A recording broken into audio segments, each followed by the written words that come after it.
Daylight. Mobbing on Earth, boy. Showtime. Hey. D-Mark got that heat. Curtain call, let the show begin. I know it's hurting y'all the way I'm going in. I need a murder dog covered for the times I was killing shit and y'all ain't know it then. Working hard, long hours in the trap, in my bag like some dope again. It's that blue magic, no Nicky Barnes cut. Niggas know who I'm doper than.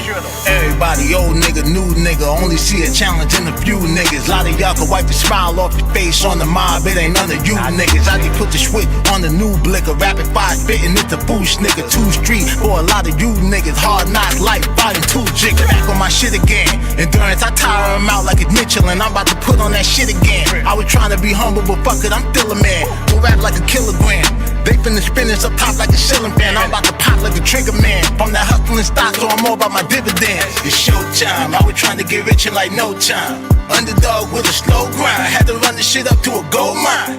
Niggas hated like the whole time. Now they kept the wave like a coastline. Yeah, these bitches fronted like the whole time. Now they front row when it's showtime. Sharing for a nigga, pulling on the nigga. I should pull a Kevin, kick her in the titty. Now I'm being petty, baby, I'm just kidding. Going with your move, I ain't even tripping. I had groupie back when I was in the kitchen. Had 3 counting, catching what I'm pitching. Montana way, started with the dishes. Out of town played, not the pocket trip. Real G's round me, we gon' do the fiction. Niggas rub me wrong, it gon' be some friction. It gon' be a spark, I'ma stand on business. Ain't no favorite op, I can't stand them niggas. They gon' lay in dirt, candlelight visuals, face on the shirt. Now you get the picture, Psalm 23. Now you get the scripture, homies, they gon' fly. They done got religion. I be outside, functioning with killers. Police outside, hunting for the dealer. Bitches mouth wide, hungry for a nigga. I ain't even drop no money on the ticker. True player, I be turned with the ism. Bad bitches know the vibe I be giving. Fuck the haters and the lies they been telling. They'll make the news at noon 10 and 11. Showtime, it's showtime. I was trying to get rich in like no time. Underdog with a slow grind. Had to run the shit up to a gold mine. Niggas hated like the whole time. Now they kept the wave like a coastline. Yeah, these bitches fronted like the whole time. Now they front row when it's showtime. Sharing for a nigga, showtime. I was trying to get rich in like no time. Underdog with a slow grind. Had to run the shit up to a gold mine. Niggas hated like the whole time. Now they kept the wave like a coastline. Yeah, these bitches fronted like the whole time. Now they front row when it's showtime. Sharing for a nigga.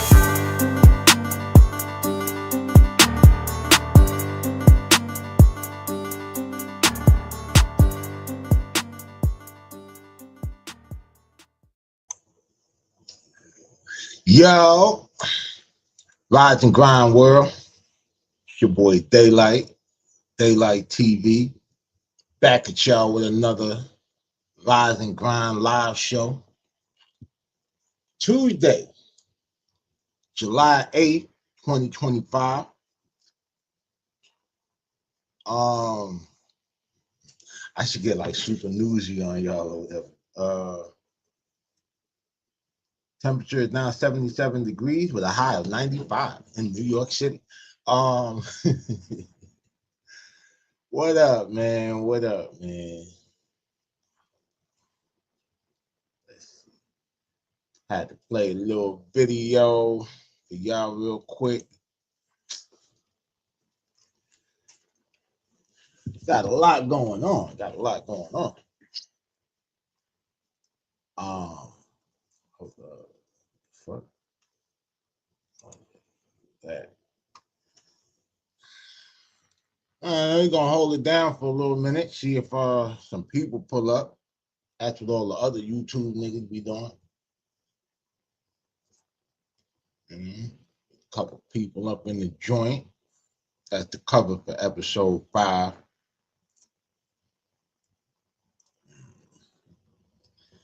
It's running a little late, man. I be trying to start these joints at 9 o'clock, but I kind of be up super early. And so like my day kind of already gets started around 5:36. So by the time I come on here, I already kind of been, moving around and whatnot. So yeah, we got some joint to get in together or whatever. And I kind of like it when one subject segues into another. Nice little flow. It's like I feel like I ain't gotta backpedal or kick that thing back off. But Yeah, man, if you're pulling up, or whenever you do get here and you're watching this, make sure you hit that like and subscribe button, man. Smash that notification bell if you really mobbing with the content. Daylight TV, and this is the Rise and Grind Show, episode 5. You know, we're gonna get into a few videos in a minute. Just trying to get some things together, send the word out, let people know we up here on the live. I don't know if it's because it's the morning, you know, people be having work and be scrambling and all that. I kind of was a big fan of like morning shows because, you know, I am a morning person, always have been. But yeah, you know, I came up on the morning show era, you know, the Star and Buck Wild show, you know, when they had Miss Jones in the morning. Naturally, whatever, I was on the Breakfast Club wave when they first came out. And then I don't know, I couldn't really get back into the Breakfast Club or whatever when, like, you know, when I came home and everything like that, and I was kind of catching up on all the YouTube content or whatever. It just seemed like, I don't know, it just got kind of watered down. Charlemagne was out here actually being nice to niggas and shit, you know. So yeah, that's what's going on, man.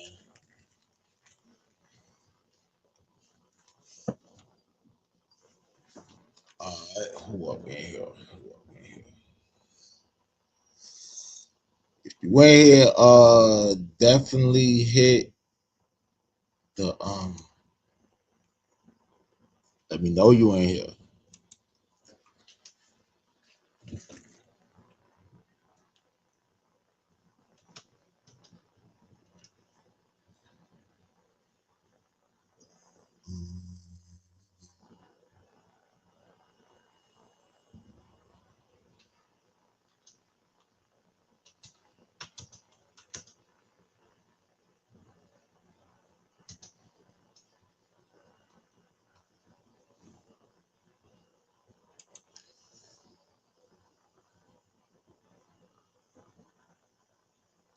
Like I said, I haven't figured this little thing all the way out yet, but we on our way.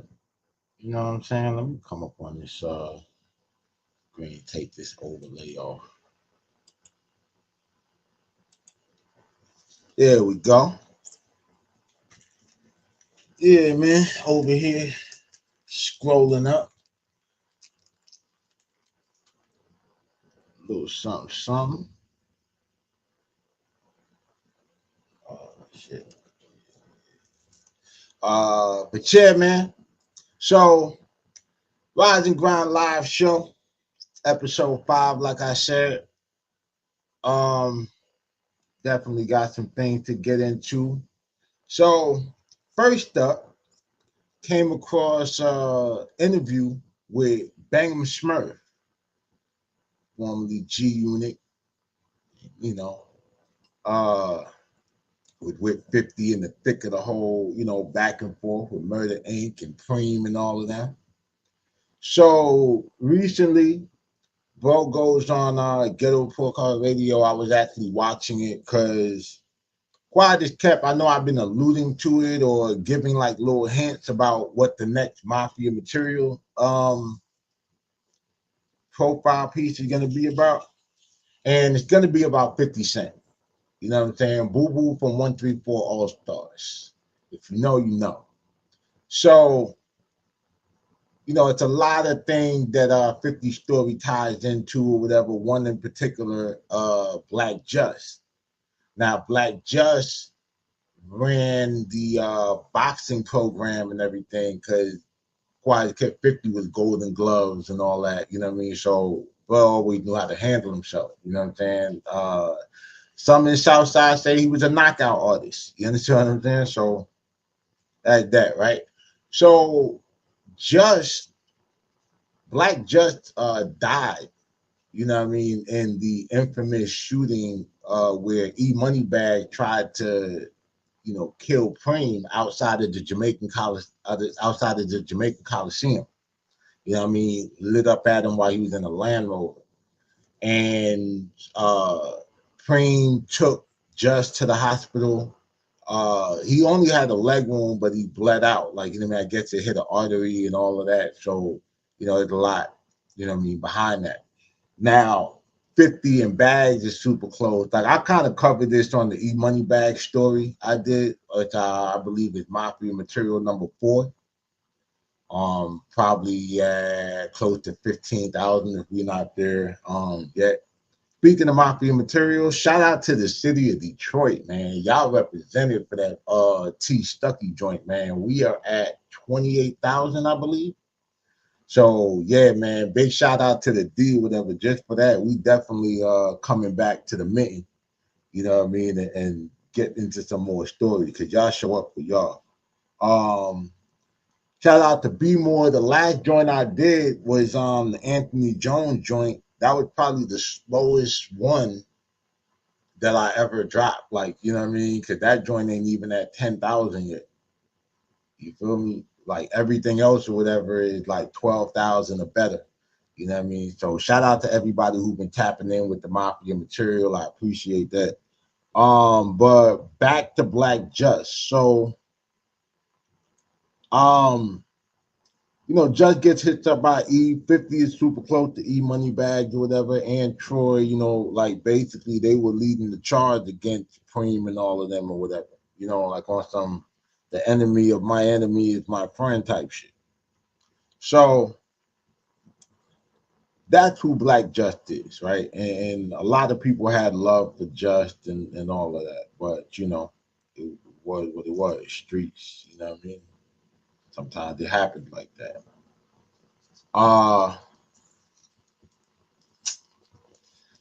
Bangum SMURF, who we all know, like I said, we're down with G Unit, whatever, in the thick of the whole war and the back and forth.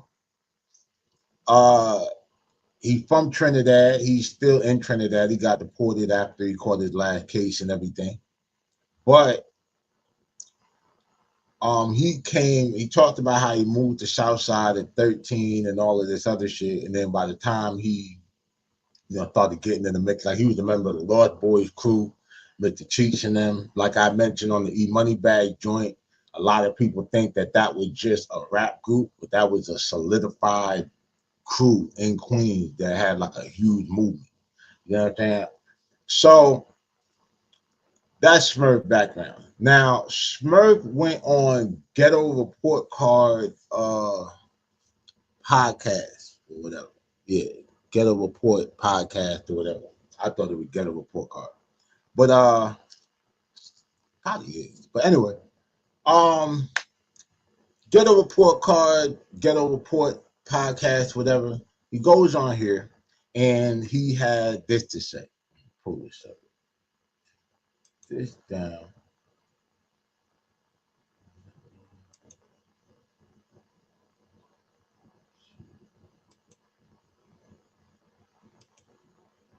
Oh, all right, no, that's not.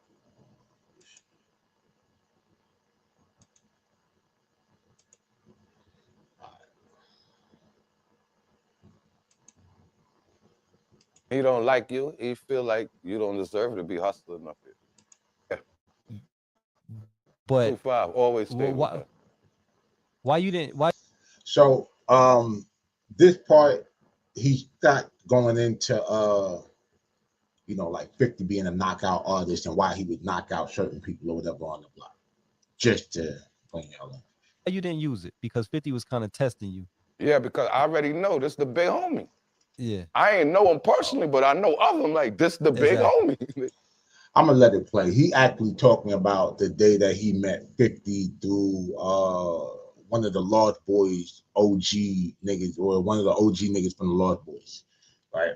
So that's because remember 134. I already knew who everybody was on the block before I met him. Cause Silky will let me know. You know how hood niggas is. When I'm gonna check them, he be like, yo, this the stick up nigga, this the hustler nigga, that's the killer. Stay away from this nigga. This nigga will line you up. He a slime boy. So he'll let me know who's who. So I already know who everybody was. Plus I was good with Freaky Time, the OG Lost Boys and them. You know what I mean? Because they all from the same community. Right. Yeah. So 50 was cool with the Lost Boys too. Yeah, for sure. Come on, man. Yeah. Freaky Topper 134 on the map. If I'm making your block popular, you can't get mad at me. They doing the music thing, they selling crack. All the hustlers gonna want to come to this block. All the bitches gonna want to come to this block. This is the block that's popping, nigga. They got the stars. So you can't hate on Freaky. Rest in peace. So yeah, rest in peace. Hey, not for nothing.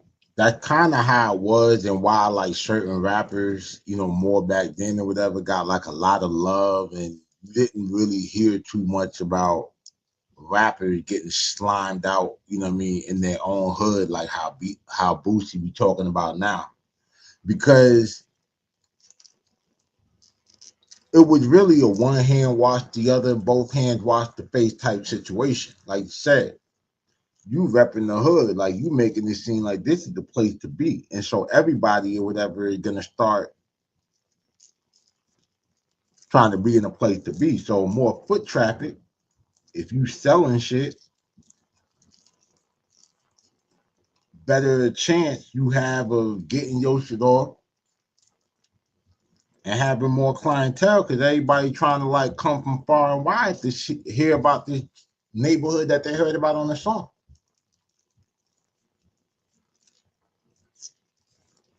I guess nowadays, because I know I'll be trying to roll this shit up before I even start. But anyway, now I guess it's because it's more of a killing culture in the street, like at least with the youngins and shit, that then like getting money. So it's like all it is to do whatever is slime niggas out and rob niggas and all that shit, whatever. But you know, I mean, rappers been getting robbed. You know, on the subject of 50, the original 50 Cent then robbed a few of your parents' favorite rappers. So like if your pops or your mom is like a little older and they start telling you about, oh, back in my day, just for mine, I'm like, hey man, like you ain't know that such and such got his chain snapped by Calvin Martin. You ain't know Calvin Martin. Well, let's keep going, sir. It's a Freaky Tie. So paint the picture of Southside at this time. Yeah. On outside on the block. Bro, paint the picture. It's beautiful. Everything is more unity, it's more love. You dig? That's the picture I could put. It was just love. It was more unity. Everybody was together. It wasn't all this social media shit, who trying to stun on who, competition with this one. It wasn't no competition like that. It was just everybody getting money, everybody together. And shit just beautiful, man. Everything was just more genuine back then, man. Because you got to remember, everybody was getting money. 50 wasn't the only nigga getting money on 134. You had Mutt getting money. You got JoJo. You got Kev Rock. There's a bunch of different hustlers out there. You got Kendall. Like, you got a bunch of different, you got Dave with the High Tower family. You got a lot of people that was getting money out there. So everybody. And our block in Queens 134 is like a Harlem block. You know all them blocks in Harlem like long? Like we the longest block in Queens, you heard? 134. We start from 134 and end at 137. So that's like 3 blocks in one. That's one block. Yeah. So everybody out there getting money. Yeah. I heard you say 50 used to knock people out on the block. Yeah. How many people you see him knock out? He knocked a few guys out. I see him punch a lot of niggas up, knock niggas out. I don't want to name niggas' names because a few of them are homies too, so we don't got it. I mean, but he knocked a few dudes out. Yeah, he nice with the hands though. He always he Golden Glove. He was a Golden Glove. He nice with the hands. Like Black Just, rest in peace, used to fund him. You know what I mean? Yeah. His training and all that. That was Preem right hand, man. Yeah, so when he used to knock people out, what he do after? Just stay there? So now he brought up Black Just. Also, I wanted to point out, without giving too much away what I'm going to do with the documentary, but this shit is already known. But in the Ghetto Quran, Black Just is the one that said, well, he the one that had that 50 did the line about, he said, rumors in the hood was just for snitching. I ain't believe that, Paul. He helped me cop my first ZX6R. Like, so, you know, the Kawasaki joints or whatever and everything. So, you know, it's yeah, it should get deep, man. Queen stories. You know what I mean? Like, that's what I be trying to figure out with like Raising Canaan. Like who Black Just character would be, because I mean we're kind of past that point, you know what I mean? I feel like, but it's like who does he end up being in the you know, in the midst of everything? But yeah. Yeah. Talk shit. Yeah. That's how he is, niggas. The same way you see him on the internet harass people, that's what he do. He'll harass niggas in the hood all day. But he know who to come around. Yeah. Yeah. They ain't nobody try to get no get back, fight him over that or nothing. Nah. That was that's the big bully in the hood. So you know, and nah, ain't nobody, nah. Plus he had his soldiers around him too, always keep some niggas, you know what I mean? He always keeps some guys around him that'll get busy for. So what would be some of the reasons he might knock somebody out on the block? If they all on the block, obviously they know each other.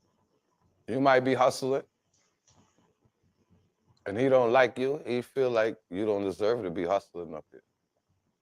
He'll knock you out.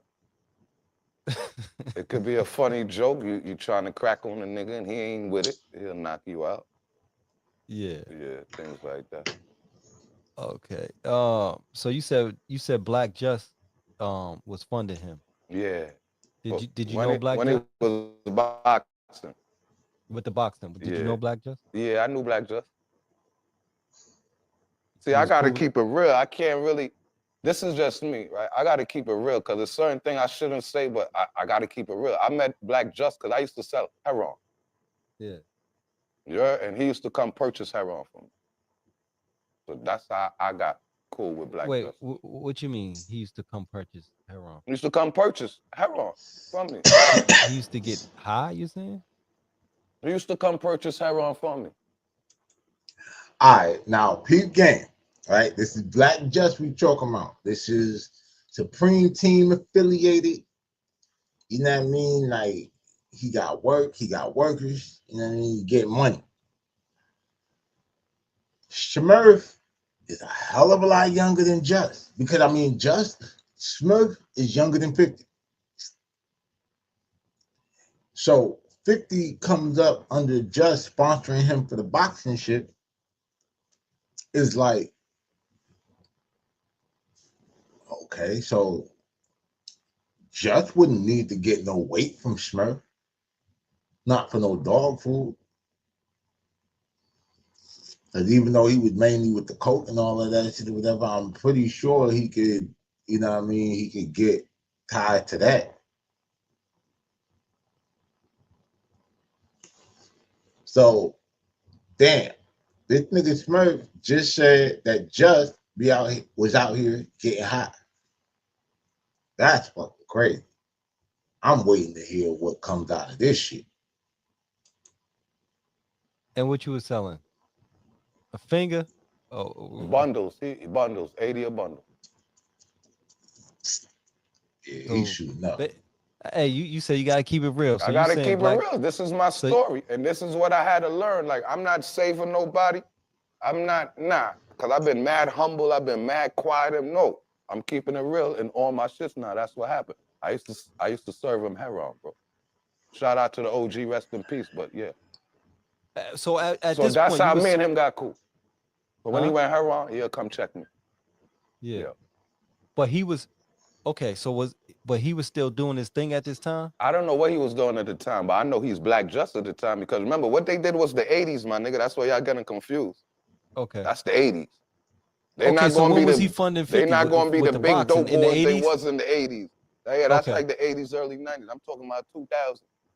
when Yeah. I was hustling heroin. Yeah. Wow. So Black just You asked me picked if up. we was cool, how I got cool with him. Yeah, I Yeah, he gotta picked keep it up a real. habit. I'm not. Damn. I mean, that's my story. All right, well, hold on. Now, here's the thing or whatever with Black Justice or whatever. Maybe he just misspoke or whatever. But it couldn't have been 2000 because by 2000, 50 got shot. Black Justice or whatever got killed. So in May 24th of 2000, I know 50 got hit up. You understand what I'm saying? Because I was somewhere, my birthday is May the 28th, right? So I was somewhere celebrating my birthday. I was with a couple of my partners or whatever, a little chick I used to talk to, whatever. Her birthday was on the 24th. My partner's birthday on the 25th. So we just Gemini'd out, right? And we got word or whatever of like 50 getting hit up while we was in the little party and everything like that. The dude, little DJ nigga said, and because it happened earlier that day. It happened in the morning. But we was just floating around. We wasn't really like tapped into the radio and all that. So that happened. Black just got killed the December before in 1999. So yeah, that's kind of weird how yeah, I don't know. That's just kind of strange. I mean, maybe he just means like going toward the 2000s, like late 90s and shit. They say that Yayo started really moving about, what I mean, with 50 in like 98, 97, 98-ish. But he from 134 and all of that shit too. So, like he from Freaky Top Block and all that shit. So, it's a lot. But yeah, that I just caught that date or whatever, and it seemed a little off to me because by 2000, like just never saw the 2000s. You know what I mean? Story. That's it. I gotta keep it 100. They cut off again. There you go, I gotta keep it 100. Oh, he back. You can hear me? Hey, but I ain't gonna lie to you. Oh no, I'm gonna. Yeah. Yeah, I gotta keep it 100, man. But rest in peace. I ain't trying to downplay nobody. I'm just keeping it 100. That's my story. That's how we got cool, and that's the fact. Damn. That's crazy. I never heard that story. Yeah. Hey man, we Man, let me learned a keep it lot of real. firsts today. Let me keep it real. All them old timers is on the fucking heroin, bro. Yeah. All of them. Yeah. A lot of old heads is on that. Yeah, so I'm not. Yeah, that's what it is, bro. So, Yeah. you know what I mean? Yeah. It is what it is. I'm just here to tell the truth, man. I'm just here to tell the truth, to separate the truth. That's a fact. And also, him telling that story, the SMURF born, he said 81, so he's 3 years older than me, right? When I first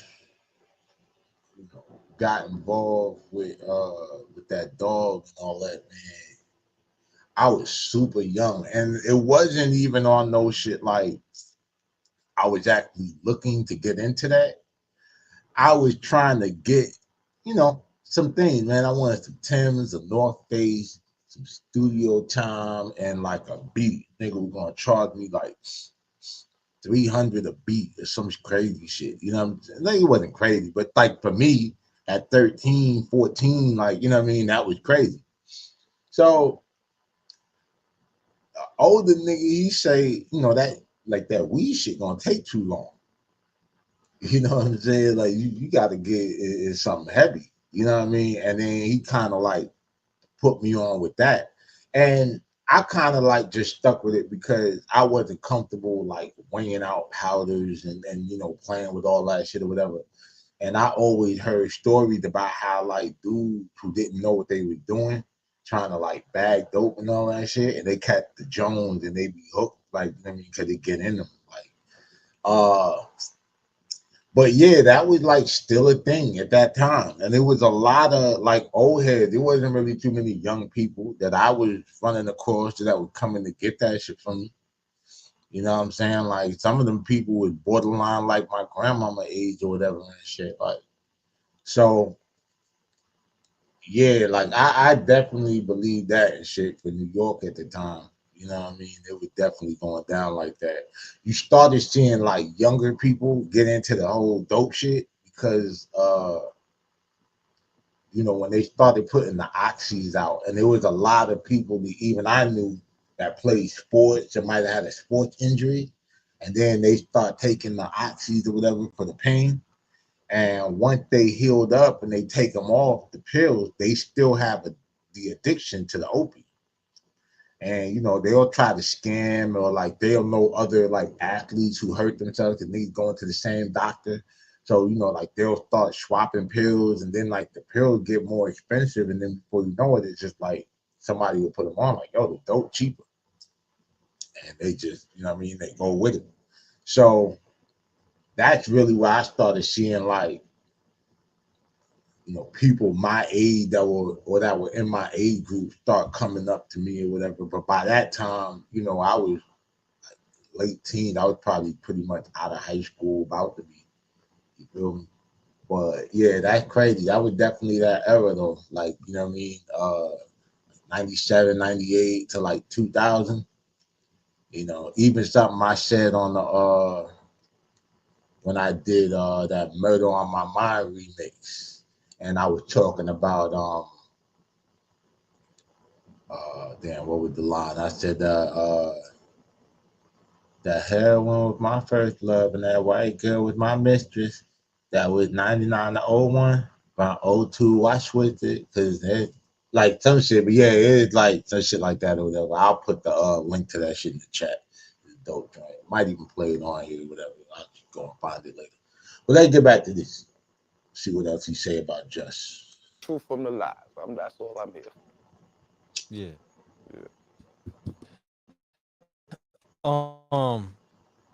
Yeah. Is that like, so when you know, a lot of times people sell these drugs, right? And then Right. they see who's getting high and stuff like that. Right. And was that a shocker, or what was the shocker that you seen maybe that you served somebody like, damn, that motherfucker getting high too?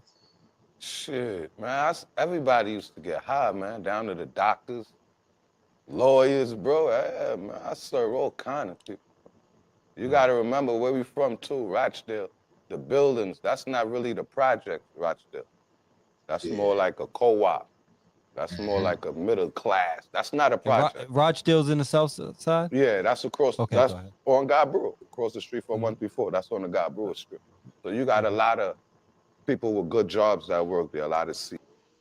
Now, Rochdale, if you remember, that was where Nas said, I went through Rochdale Project, seen that me and Buns used to hang out there back in the days. That's where all the bitches was. Seeing my nigga Shorty out there pumping. Shorty was like 12 going on 20, a real loser type nigga, you know? Yeah, that's Rochdale, I think you talk about. Yeah. But like you said, he called it the project because it do get live over there. Like, you know what I mean? But, you know, it is like a co-op. CEOs, a lot of police, doctors and all that too. So, yeah, I seen it all. I served them all. Not saying I'm proud of it, but at the end of the day, I gotta keep it real. Man, we all got regrets, man. Yeah. You know what I'm saying? Yeah. Like, product of your Well, environment. at least man. I learned from my mistakes, so that's what I can say. Um, With age come wisdom. So 50 started to rap after he caught his case. All right, so we stopped that one there. But while we're on the subject of 50 Cent, got more 50 movement. 50 Cent baby mama, the first one, Marquise mama. Not the one that Diddy had niggas running trains on. I don't think. SHANIQUA from Southside, I think. I don't think she going for that. But you know, that was the one 50 had all the child support drama with. She tried to get more money, ended up with less money and shit. Said that she like tried to burn the house down, some crazy, you know what I'm saying? But She recently did an interview with Prophet Muscle where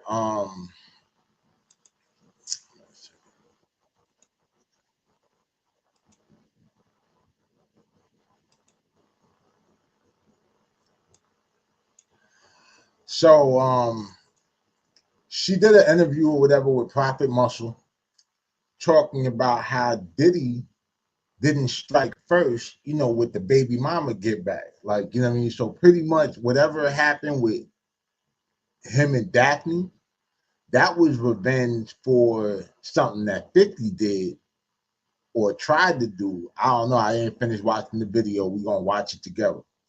With you know, with Diddy, one of Diddy's baby mamas. I want to say Misha or something like that. I ain't even know about her. Like you know, like I told y'all, until I really started doing YouTube and all that, and you know, just content on social media outside of music, I ain't really pay attention to who was having a baby with who and all of this shit. Like when I started figuring out that some of these rappers had the same baby mama or whatever, I was tweaked out. I said, "Oh, these niggas." But yeah. So we're gonna get into this whole thing with Tanika real quick. Hold up.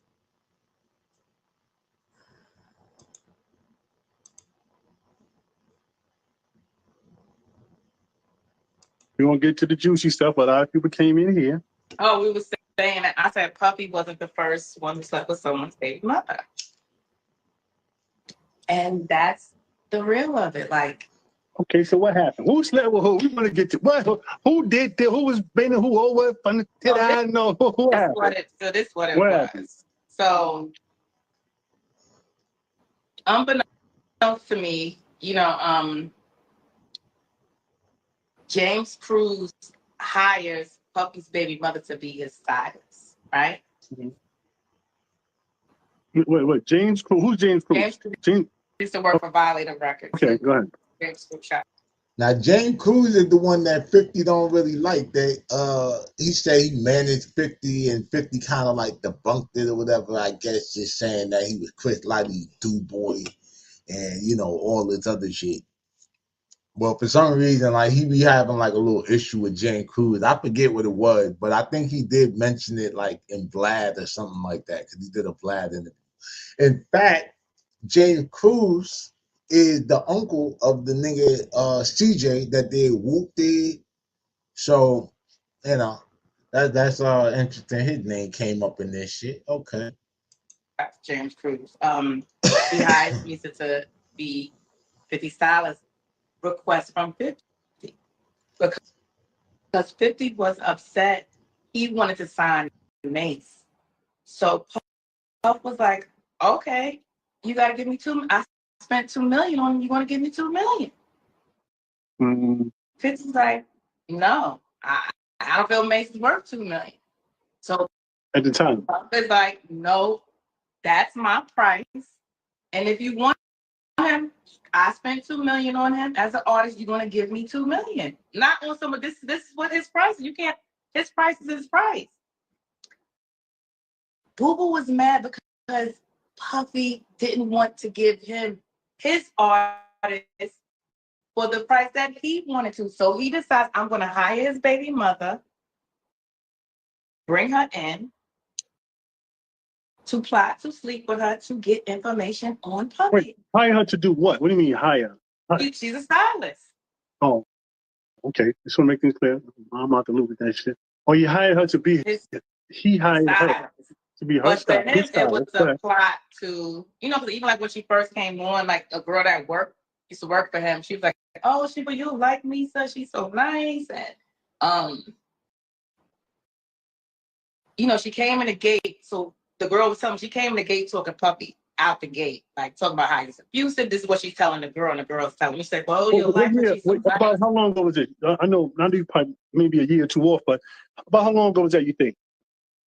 It was a long time ago because this was like when the first, so this had to be maybe like about 2004, maybe 5, something like that. That had to be after the first album then. You were to Die Trying? Yeah, because now it's the tours are going.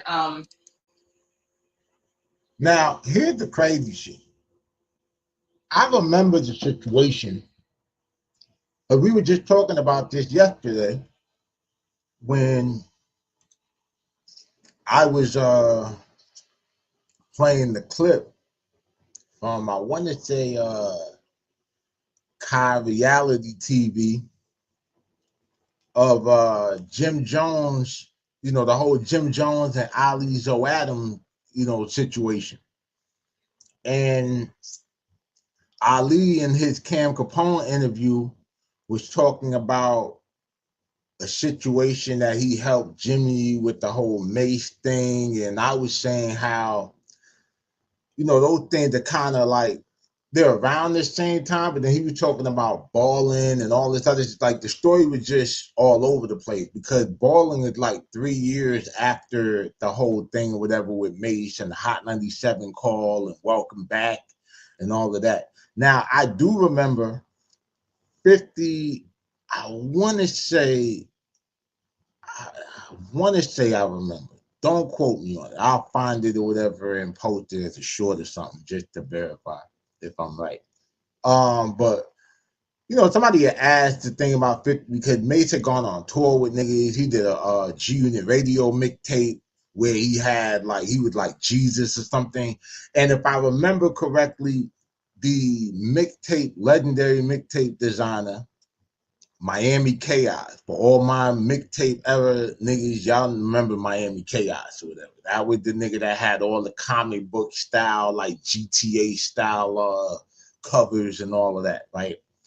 And it was him and my nigga Meth Designs or whatever and shit like that was, you know what I mean, really running that mixtape shit. You know what I mean? Meth did my first cover. You know what I mean?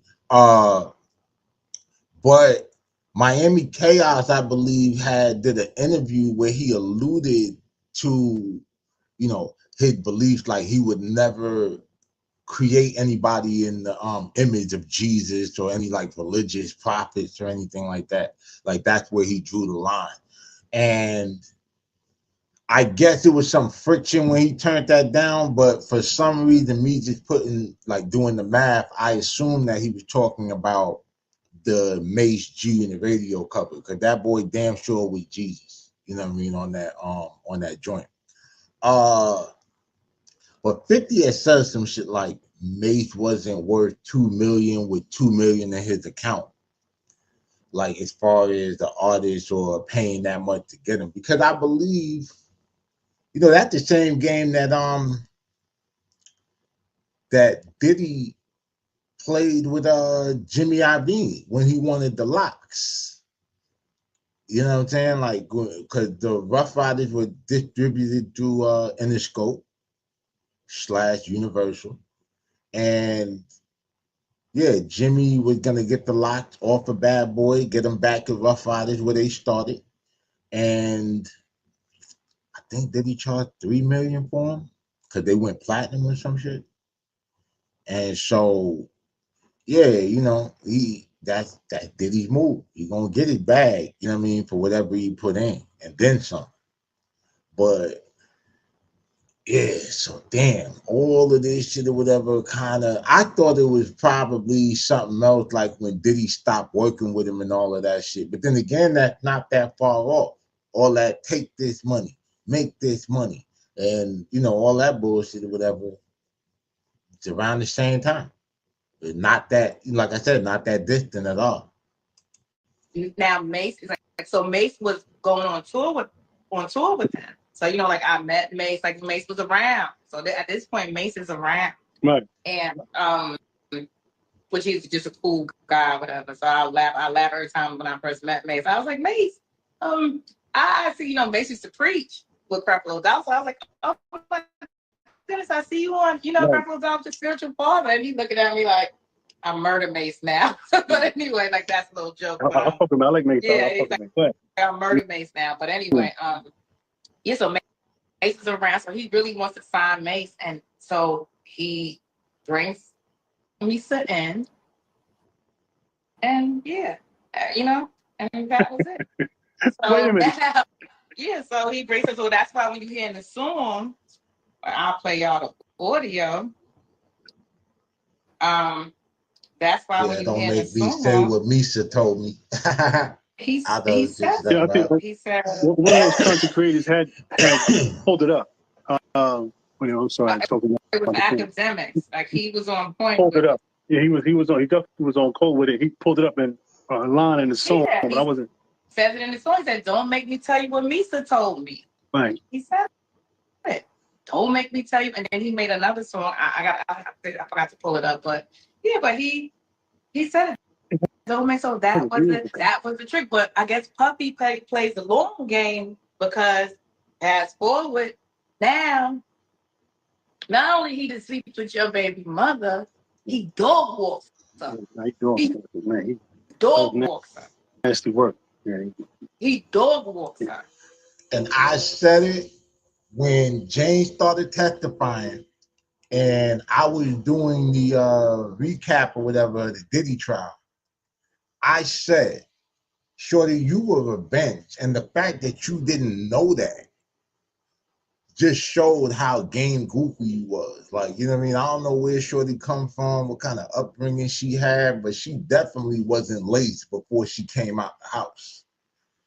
You know what I mean? Because as much as Shaniqua has her issues with 50, I don't see her getting put in the Jane position at all. You get what I'm saying? She just don't seem like she'll go out like that. You know what I mean? Like, I ain't gonna lie, if I was like, 50, if I had two baby mamas like that, and like the one that I was beefing with that was with me, before, I made it big and all that, like, even though everything we going through, like, she still ain't play that game. You understand what I mean? And, get with the ops.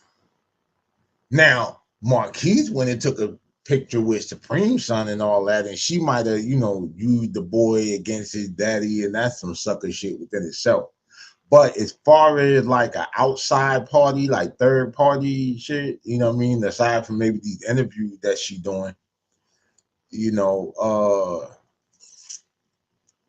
she ain't going over to Diddy house. She ain't at no King night, no freak offs. She ain't go on the ride of Astroglide. You know what I'm saying? So I don't know, man. I probably shoot Shorty a little bag, like, hey, man, we may not get along, but you're loyal enough. But anyway, let's get back to this shit. And it's paying your son to he played the long game and paying your rent where your son lays his head at. Yeah. Well, what's your thoughts on the Diddy trial, the accusation, the charge? What's your thought on that? That's all. I mean, you knew the insides of a lot of things that went on back then. What's your thoughts on it today, 2025? If I was to get like a legal analysis on it, Her opinion. I mean, legal analysis. It doesn't. I'm not a lawyer, but it doesn't look like RICO. But go ahead. I don't think it's proven a RICO. I don't.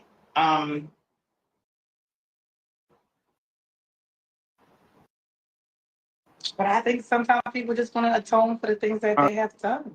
That's what I was getting at. Your opinion. Yeah, I think they're gonna atone for the things that they have done. You can't.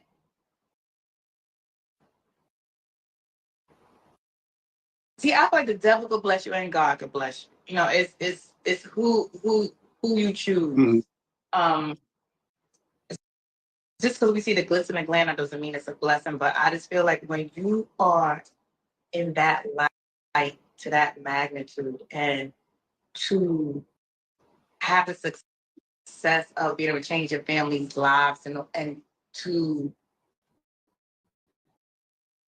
act in a sense like you are God, I think you're gonna have to atone for the things that you have done.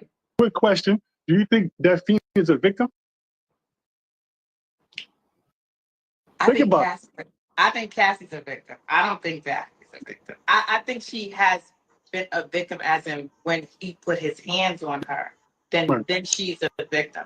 But I think the sexual aspect of it, I think that's what she wanted to do. Right. I think that's what the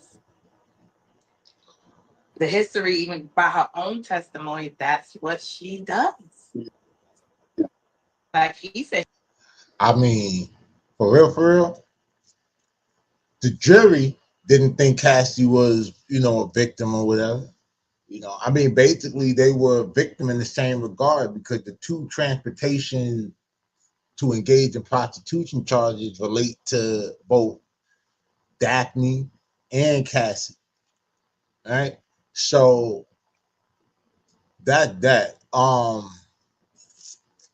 she definitely wasn't a victim. I mean, she entered a love contract. Like they had that word for it. So she definitely knew what she was signing up for. I don't agree with the fact that Cassie was a victim in the regard because the jury didn't either.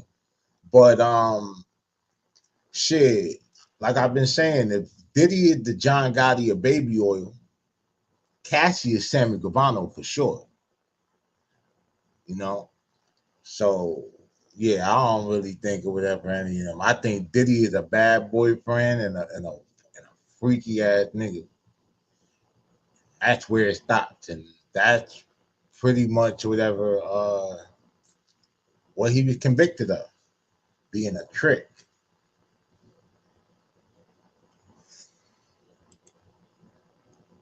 that she introduced with back to the three guy thing, and so I don't think I think the victim in that situation would be the son. Give him a little boy. Right. Yeah, I think he's a victim Yeah. because one day he's gonna hear this. And he's about to be Marquise 2.0 because she said in her and she testified that she sent Diddy a text message that they read in court and said, "You are the reason for the smile on my son's face." Wow. So he's gonna be mad at that little boy because he's gonna feel like, "Oh, you didn't tell me about him." I feel like it's gonna. I think it's gonna. I think it's gonna affect him knowing his personality and how unhealthy he is. I feel like that little boy is gonna. Did you ever meet Diddy? Yeah. Mm-hmm. You did. How did he come off to you? How was the interaction between you and Diddy at the time? Well, I didn't have much interaction. I mean, I met him. He's very clean, pristine. Very, very smooth talker. Like the last time I saw him, we were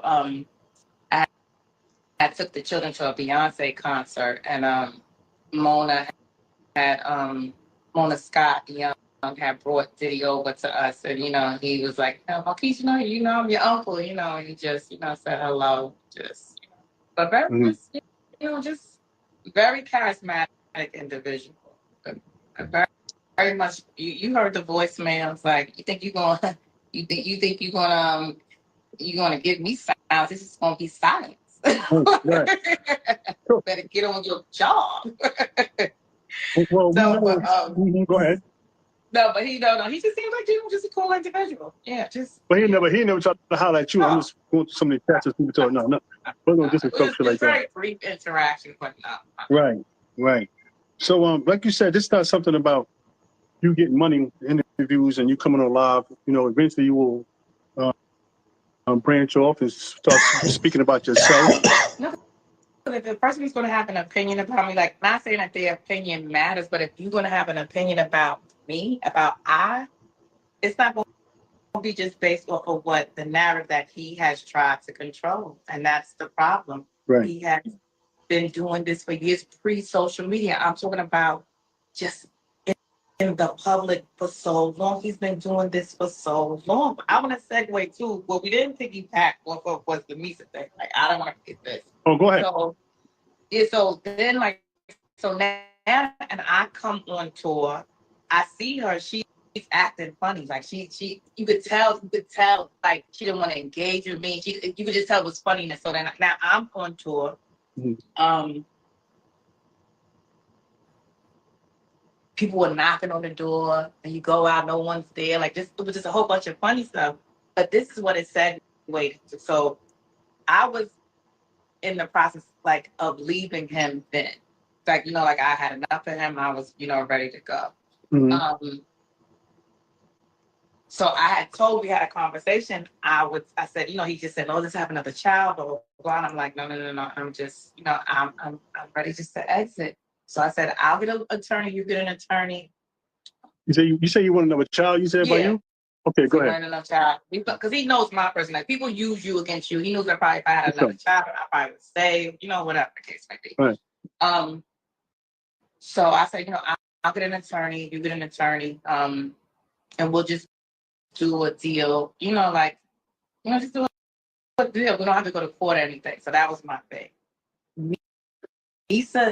I called Misa's lawyer, Brett Kimmel.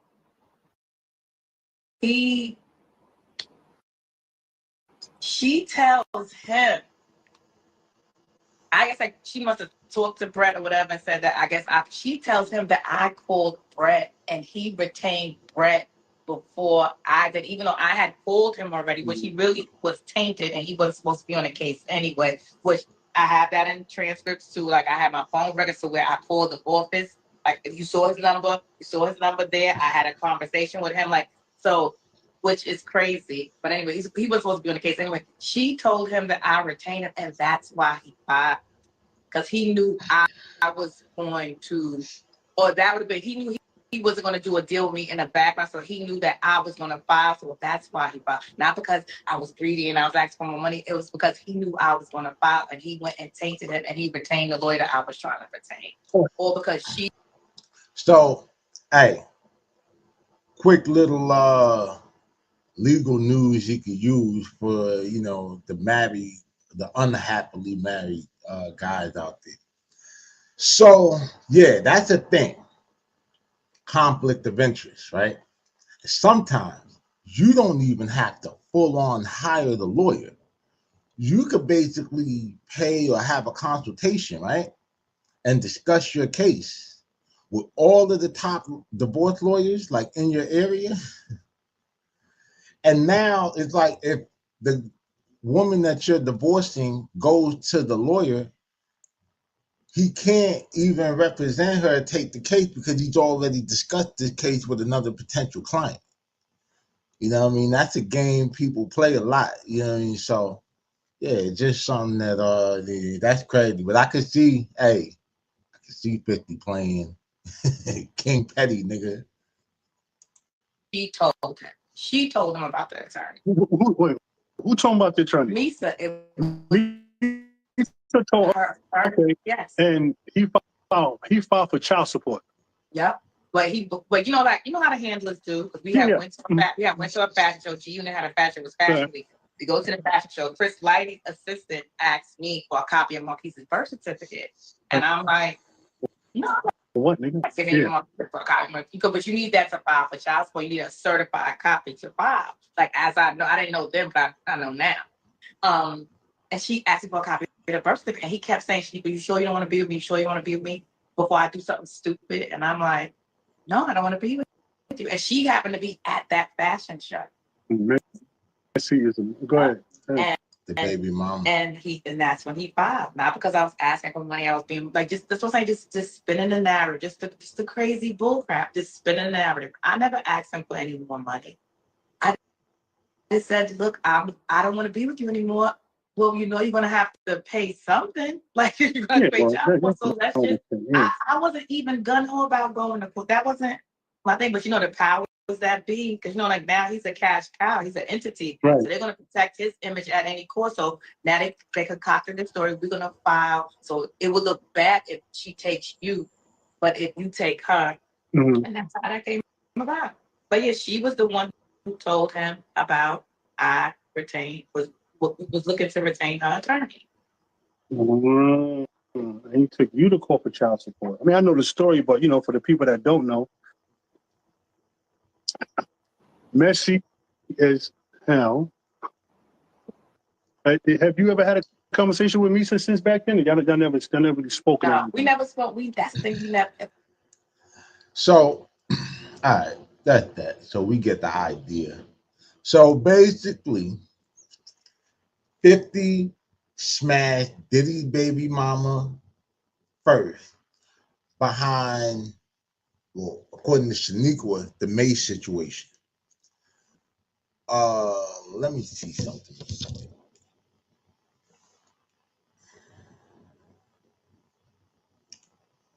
When did Diddy release Let's Get It? All right, so Let's Get It was 2021, right? So 50 was writing for him then or whatever, and that was because J-Lo had suggested that Diddy let 50 ghostwrite for him. I want to say after naturally, this is before she made the suggestion before the Club NY shooting because she had kind of distanced herself from him after that. But she made the suggestion because I believe she's under Columbia as well. Because he was supposed to be on the record with her that she ended up doing with Nas and all of this shit. So fast forward, you do this shit with Diddy. There's a whole little exchange in the office where I guess 50 got like, you know, just on some paranoid shit. He just got shot the year before. So I guess he pulled the pistol or whatever. And, you know, Diddy was just like, nah, I can't do this shit. Because by 2000, like, it don't seem like it for real. Like, because you know how you just look back at time. But when you think about that time, it's like 2001. The Biggie situation is only 4 years old. So, you know, Puff ain't trying to have nothing. And then he just had this Club New York shit like 3 years after the whole Biggie situation. He got the whole event, the party where like the people died, they got trampled over at the gym and all that. So, you know, he's really trying to, yeah. And then even in the song "Let's Get It," where 50 actually wrote Diddy's verse, he says, "Not guilty, but I want to say not guilty, but I'm filthy." But when you look at it now, if you look at any edit on that shit or whatever, like on YouTube, it's edited out like "not guilty." Come on, like, but I don't know if it was always like that. For some reason, I remember "not guilty, but I'm filthy." Like, you know what I mean, like filthy rich. So I don't know. I guess they doing image control for real. They changed that real quick. But so now fast forward 2 years after writing that, 50 is the biggest thing in the world. And then he tried to sign Mace or whatever. This is around the time that the Get Rich or Die Trying movie comes out. You know what I mean? So like the G Unit thing that already happened, Young Buck dropped, all this, everything, like, you know, he moved. Mace come along, you know what I mean? He doing that. And when Diddy blocked the deal or whatever, just making the ticket price too high, 50 got at that nigga another way. You understand? And that's where it all started. And what's interesting about it is 50 also had if y'all remember, took Rick Ross's baby mama to Floyd Mayweather's house with the kids. Took them shopping. I think he bought her and her friend like some furs or something like that and some shoes.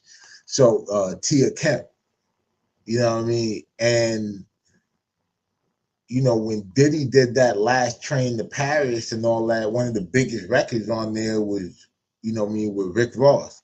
And when 50 and Ross started going at it, that's when Diddy started kind of doing a little management, you know, position with Ross or whatever.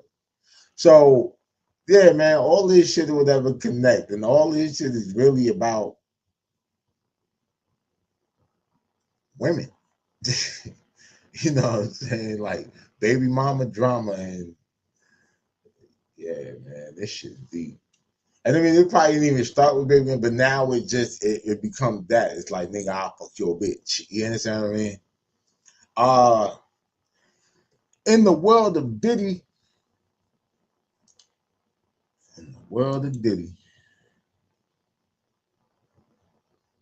we got Gene Deal and Mace. You all know about Gene. He is on the Art of Dialogue. Like Gene Deal is to the Art of Dialogue what Boosie is to Vlad TV. That's where it's at. You know what I mean? And it's crazy because we just spoke about Art of Dialogue yesterday when we were looking at the clip of Yuck Mouth talking about Young Noble and, you know, how he felt like the Art of Dialogue was wrong for instigating, you know, the little friction between the outlaws over like old Tupac stories and all of that. So I ain't even seen it, bro. Like I heard the beginning of it, like probably the first 2 minutes. But this is a phone call that allegedly gets heated or supposedly gets heated between Gene Deal and MURDA Mace.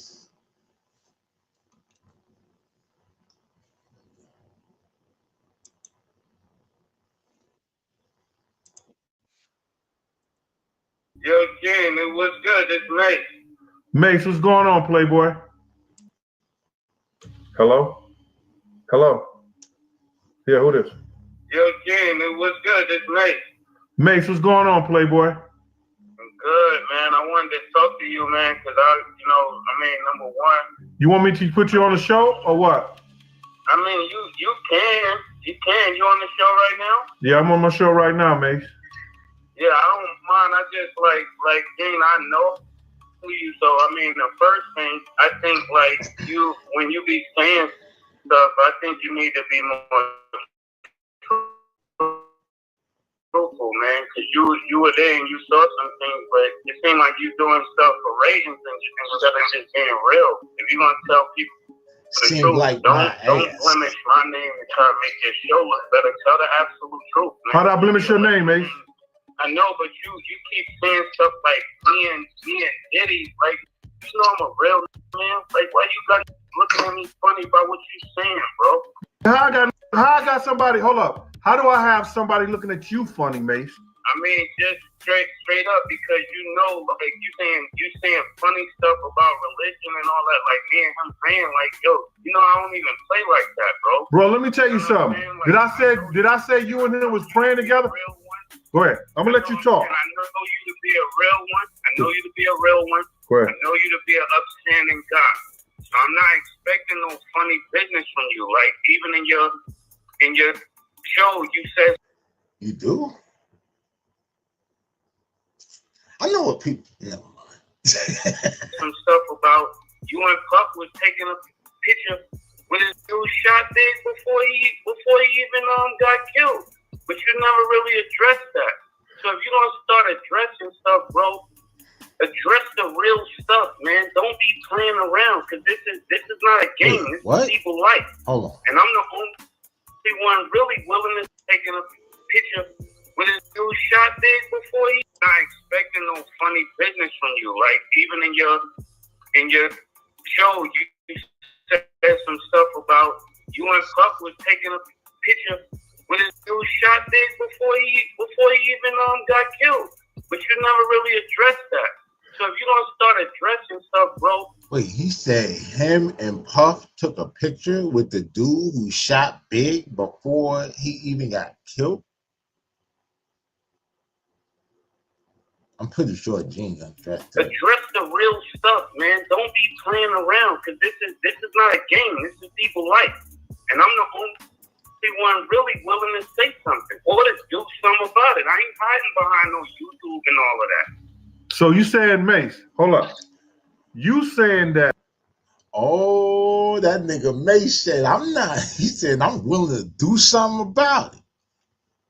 He ain't got Mace murder out here again. MURDA Mace. Remember, P. Diddy named him pretty, like, you know what I mean, or whatever. I don't know. Damn, that don't sound. That's the pause. I don't even play the pause, but they would say pause. You know who I am. You know you. Go ahead. I'm saying in your video, it's in your video where you said you took a picture with a nigga who shot Big. That's crazy. Bruh. You said you took a picture with him. Bruh. Like You're not listening. Bruh, listen here. Mace, when you talk, I don't say a thing. When I talk, I want the same respect. Now, what I told you was, and what you didn't hear, was they showed me a picture of me, Puff, and the nigga who killed, that Lil C said killed Big. The FBI said they saw the picture too. When they showed me the picture, they had the face blurred out. I didn't say I took a picture. I said the FBI. Yo, bro. I said I said that the LAPD showed me a picture of me, Puff, and the nigga who shot Big. That Lucy said. Why would you, Puff, and Big? Why would you and Puff be taking a picture with a dude who did that? That don't make no sense. Because they showed me the picture. I don't know who took the picture. What do you mean? So I'm gonna assume, playing devil's advocate for Gene, that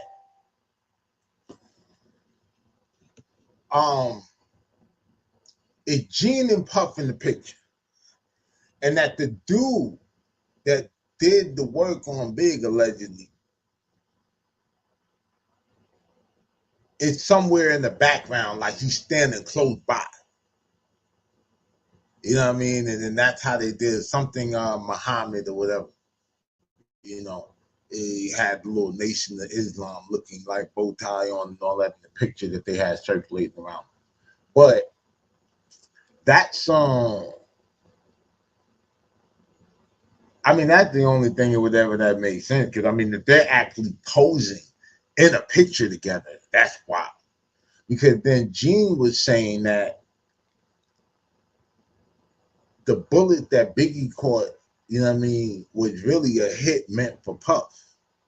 So that kind of contradicts that narrative or whatever if he's trying to spin that, because it's like actually posing with the nigga or whatever who was sent to knock you down, bro. Like, and then you're his security. Yeah, I don't know. Like, but nothing with Gene like really be matching or whatever. The nigga walked up the Puff car first. And I think why was Puff was in the car?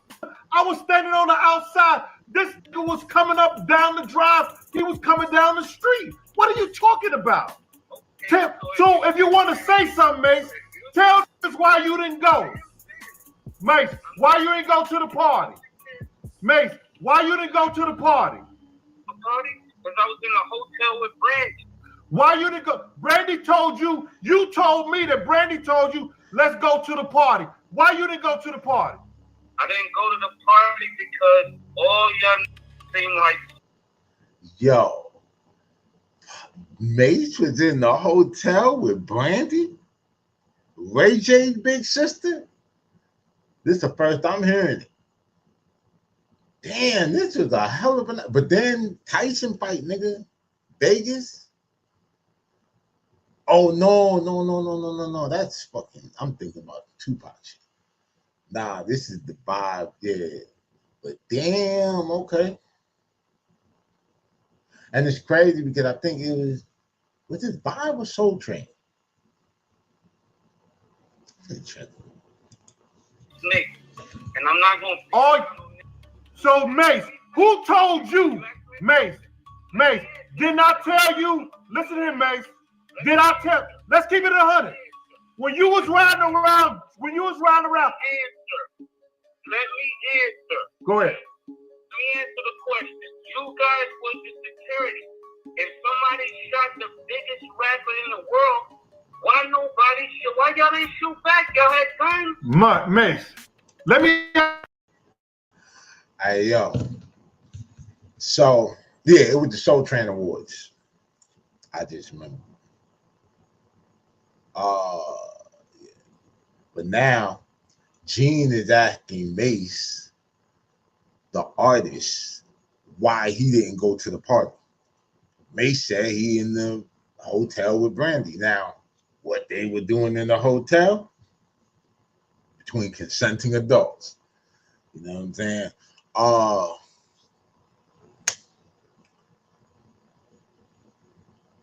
Security asking why the artist wasn't there, whatever, when your client died on your watch. It's like, my nigga, you understand what I'm saying? Like the ultimate deflecting here. Let me ask you something. I'm gonna get to that, Mace. Mace, one question.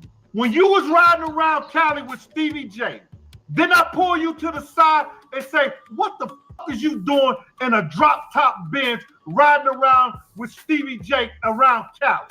Did I say that to you, Mace? Did I say that to you, Mace? That's some sucker. You hear what he just said? You don't want to know the truth. That was your man, Mace. Mace, you want to feel a certain kind of way, brother? You tell the truth. That ain't the only reason why you didn't go. You was in the room with Brandy. He talking about nobody shot back. He know me and Tone ran after them cats. He knew we blew the light. He know I told him, why you running around here with Stevie J? See, I'm gonna get in his ass. Tell him he don't play something. Bro, I don't mind coming out of retirement. And none of them that fuck with me either.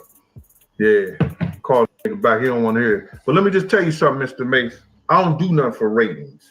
I don't give a shit about this. You talking about you're the only one that's willing to. Bruh, come on, bruh. Stop it. Because if it was just about getting the truth, you would have told your truth all these years. All these years when you was up in the apartment, wherever that spot was at or whatever, in the little building and all that, and you was doing the whole expose then, you know what I mean, trying to expose Diddy or saying, you know, he had something to do with the whole Biggie situation. So it's like, bro, this whole thing is murky. And nothing seemed to add up or whatever. And that security, just the way that whole situation went, bro. I don't know. But that was the call between Mason and then it's like, okay, bro, so you told him why you riding around in a drop top, you know what I mean, with Stevie J and Cali and shit, you know what I mean, when it's all this smoke going on and everything like that, right? Granted, bro. Okay, so you told him that.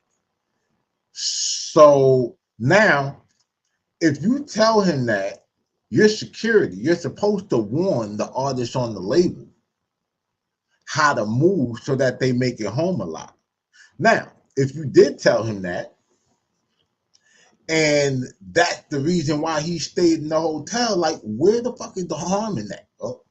If a nigga tell me, bro, like, if I know I like, oh yeah, I'm gonna go to this party or whatever, we finna get on.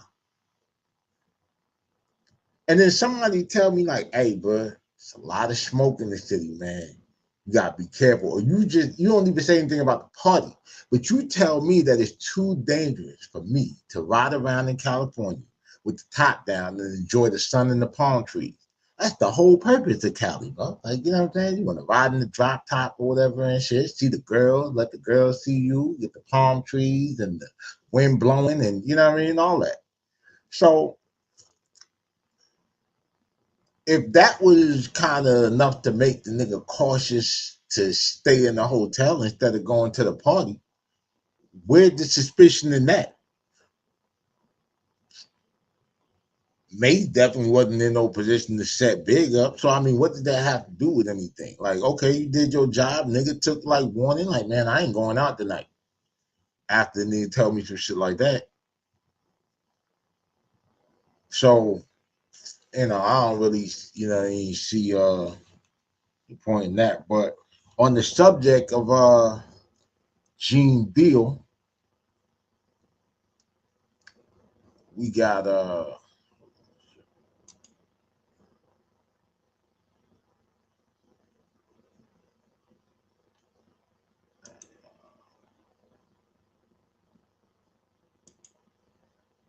You got Choke No Joke, YouTuber, former documentary filmmaker. He was around the whole Rockefeller movement. Had a lot to say about Jay and Dame and a lot of other shit. You know what I mean? But he was around a lot, right? And he had some things or whatever to say about Gene Deal. Pull this up here.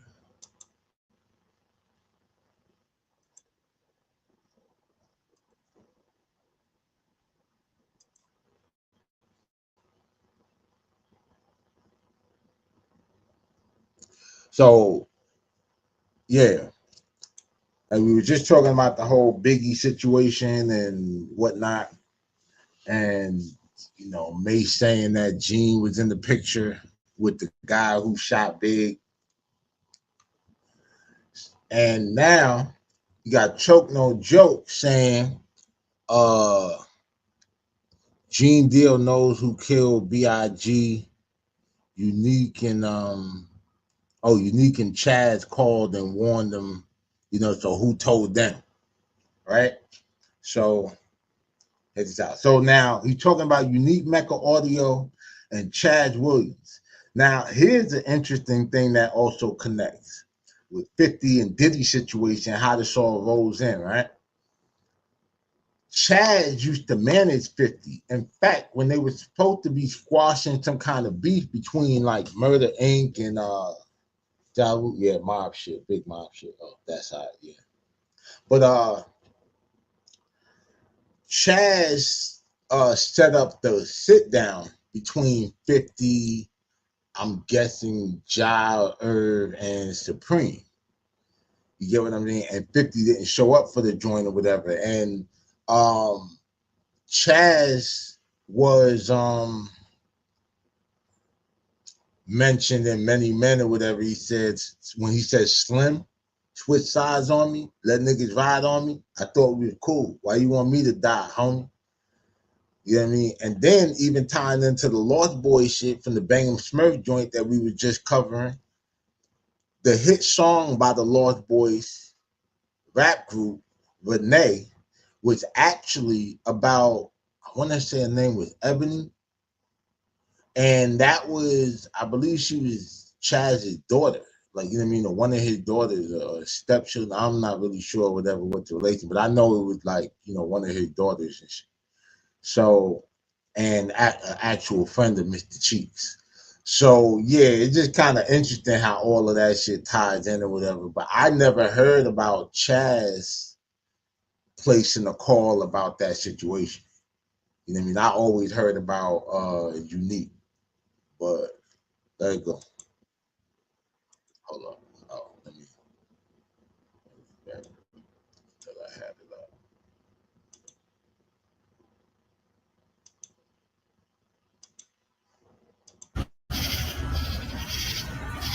Joke, no joke, no joke. Oh, you know what it is. Keep on hating. You know what it is.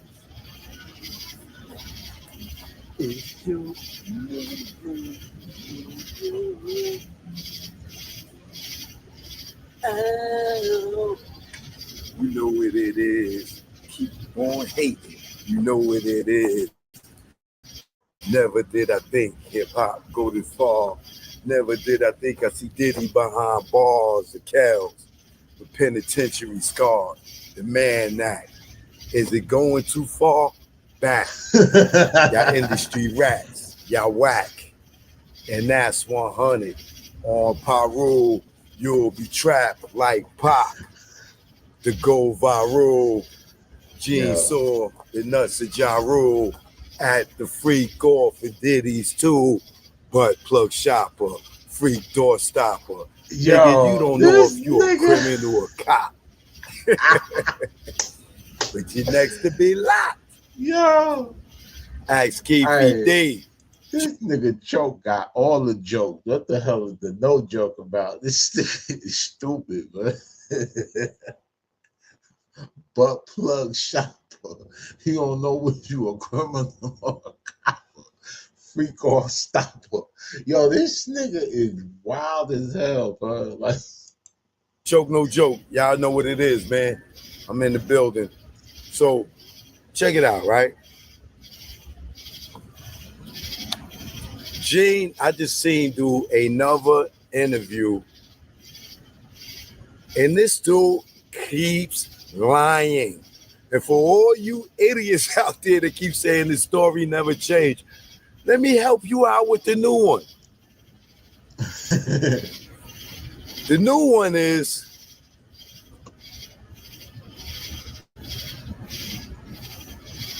Diddy, because of Diddy, he almost lost his job. Now, how many of y'all remember when he said he was mad at Diddy because he told Miss Wallace he didn't know who he was? Well, he told Diddy, don't ever tell nobody. If they ask about me, you can't say who I am because of my job, this, that, and the other, right? So now he had told him, he told us he was mad at Diddy because Diddy, man, he told Miss Wallace he didn't know who I was. You told him to say he didn't know who he was. Now you changing the story and saying that he told the whole police, he told the police who you was, and you lost your job messing with him. Gene, how did you lose your job, bro? How did you lose your job when you telling us you pimping the mailbox? You retired. he did When say did that. you lose your job, Gene? You kept your job for years after Big got killed. Now you lost your job. Yo, bro.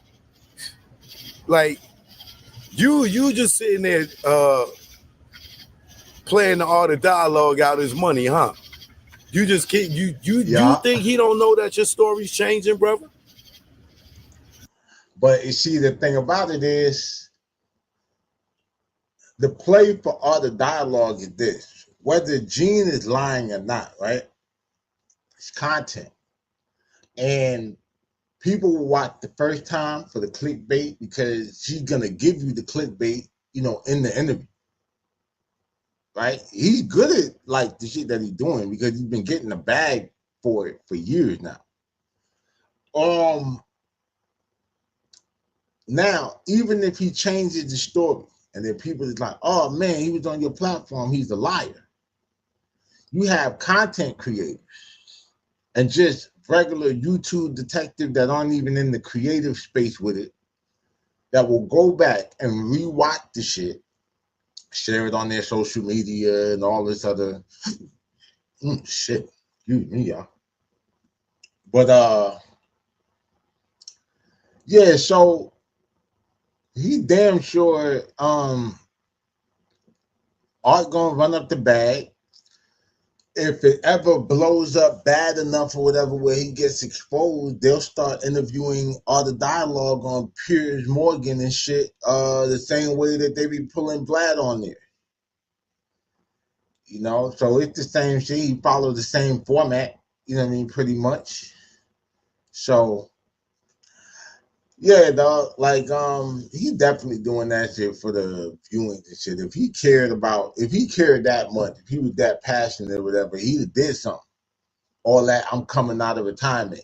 If you're gonna come out of retirement or whatever to get busy in the streets behind somebody saying what you should have did the night that Big died, but you ain't get busy on the people like you thought were actually responsible.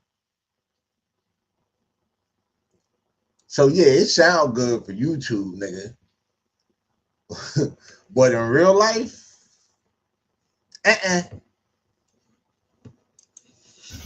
You don't think he know that your story is changing? Now listen. This dude just do an interview and say that, oh, he mad at Diddy because he put his life on the line for this dude. Nigga, that's a job description for a bodyguard. You knew that going into it, that it's a possibility that you could lose your life. You the one that said that you did that because you will put your life on the line for these dudes. Now, you got fired from your job, right? But you the same one that told us you beat 6 arbitrations and you kept your job and you was able to retire and pimp the mailbox. Now, Diddy told the police who you was when you told him not to, and they kept coming to your job. Diddy did not tell them anything. You told us that he didn't tell on you. And he even told Miss Wallace he didn't know who you was because you told him not to tell anybody who you was, right? Because he was a parole officer or whatever, and then now you're in the mix of all these gangsters and entertainers pretending to be gangsters, and you know, it's probably not very becoming of a sworn officer of the law. That's why he said, butt plug shopper. You don't know if you a criminal or a cop. Keep lying, bro. You're a liar. You're a liar, right? Pants on fire. This is why you didn't show up to Big's funeral or Miss Waller's funeral, right? But you won't address that. Why didn't you go to Big's funeral? Why didn't you go to Miss Waller's funeral? You had something to do? Yeah, because you can't face Junior Mafia, D-Rock, and none of them. This is why you didn't show up, brother. Stop with the lies, my nigga. Please stop with the lies, okay? Like, you just be lying, man. Now, for all y'all out there that still support this lying-ass mother effer, right? I want y'all to hold this one. I'm going to make this one real short, right? If Unique from Mecca Audio was able to call Gene and tell him, yo, vest up, they coming for y'all tonight. Who told Unique that? Wouldn't that mean that Gene and Unique know where the hit was coming from? Because who could tell Unique for him to tell Gene to vest up, they coming tonight? Hold. That's a good ass question. Where did that come from? Because and I think Unique was locked up. So I think his thing was like he was in the feds. I don't know. Unique spoke about it on his channel or whatever. You know. But I'll find that clip later. We'll revisit it. You know, tomorrow's another day. Hold that one for a second. Now take this one.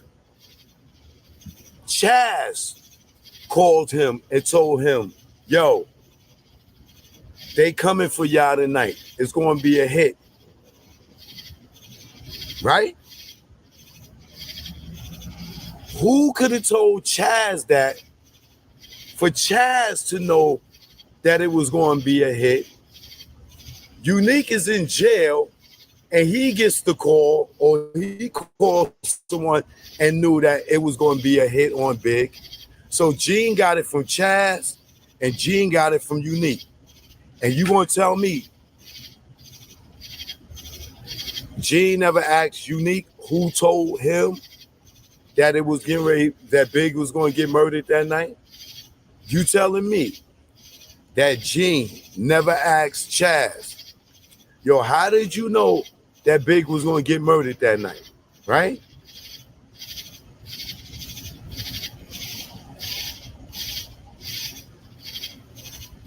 So dudes could just tell him, yo, Big going to get killed that night. Unique told him, the girl he called the payphone girl, the girl that he still be hanging around with, she told him from the payphone. Chaz told him while he was in LA. Unique told him, and they all three of them knew that Big was going to get murdered that night. You're gonna tell me Gene don't know who killed Big? Who could have told Unique? Who could have told Chaz? Who could have told the girl? But Gene knew to run them goddamn next 3 lights when he came out of that Peterson hotel, right? My nigga PAT, museum, right? What up, dog? He knew to run these lights and not to tell Big and not to tell Paul and ran those lights, right? Nah, that's real nigga shit though. So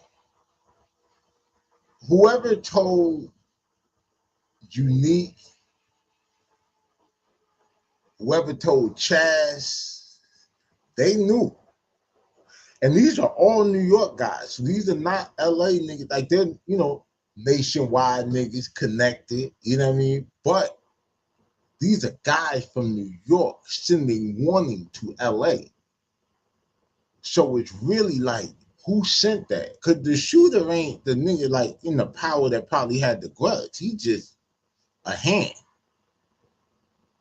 You feel me? But damn, my nigga, like, yeah, that's a damn that's a lot, bro. That's a good question. And like I wondered that when I seen Unique Mecca Audio speak about sending the warning and all of that.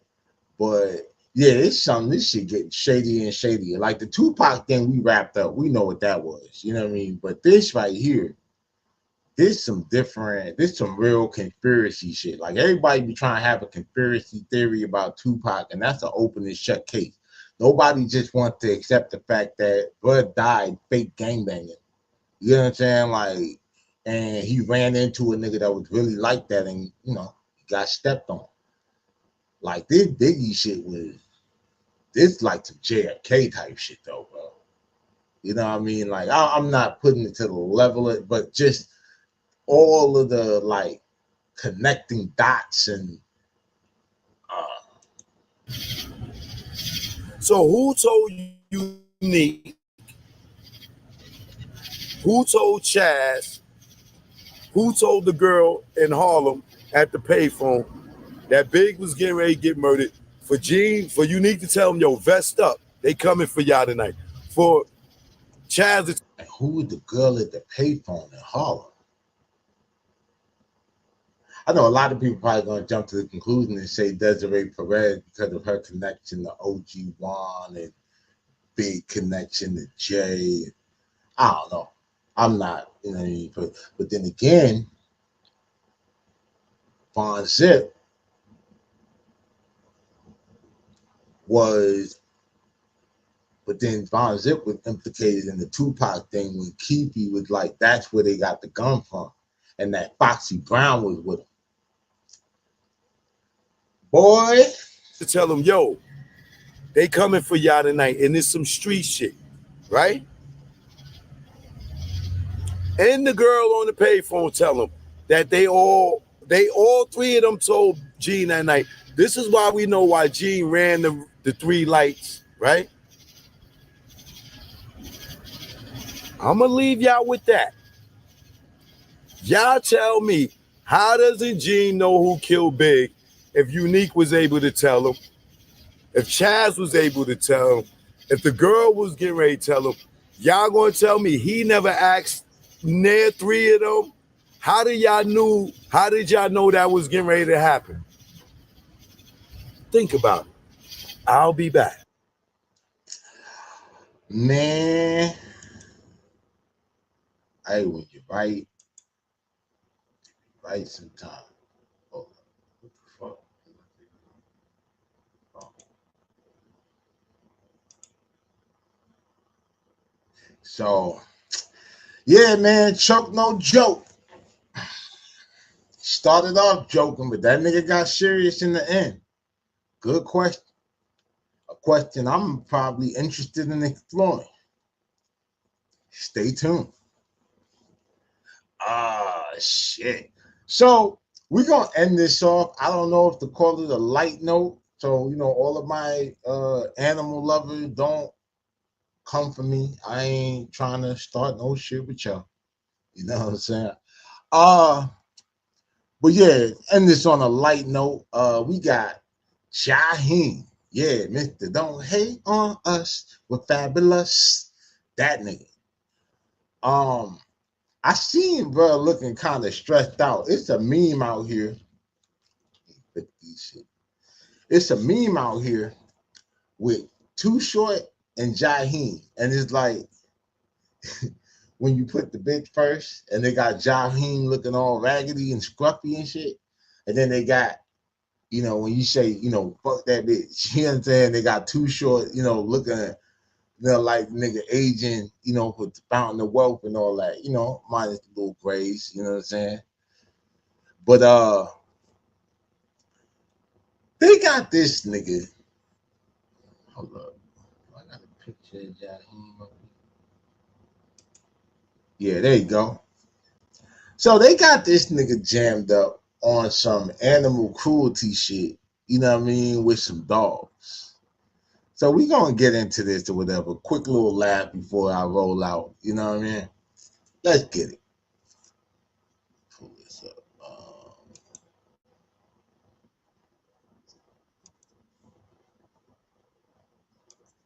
Call at the shops of Buckhead in Atlanta, Georgia. A large copper. On April 27th, 2025, Fulton County Animal Control responded to a disturbing call at the shops of Buckhead in Atlanta, Georgia. A large copper red dog, malnourished and left unattended, was spotted near an RV. But when officers approached, a man aggressively intervened, declaring the dog wasn't going anywhere and claiming the area was private property. The next day, Sergeant Penman and Animal Control returned. The same RV, a 2024 Forest River Georgetown, sat parked nearby. The man again refused to cooperate, recording officers and identifying himself only as the Hoagland Family Trust. But paperwork he was holding revealed his real identity, JAHIEM Hoagland, better known as the R&B singer JAHIEM. Eventually, JAHIEM revealed the dog. JAHIEM trick. Who appeared severely emaciated, with bones visibly protruding. The dog was scored 2 out of 9 on a body condition chart, extremely unhealthy. Hoagland claimed the animal was only 11 months old and that he fed it regularly. Animal Control issued him a warning and requested veterinary records. But this wasn't JAHIEM's first run-in with animal cruelty.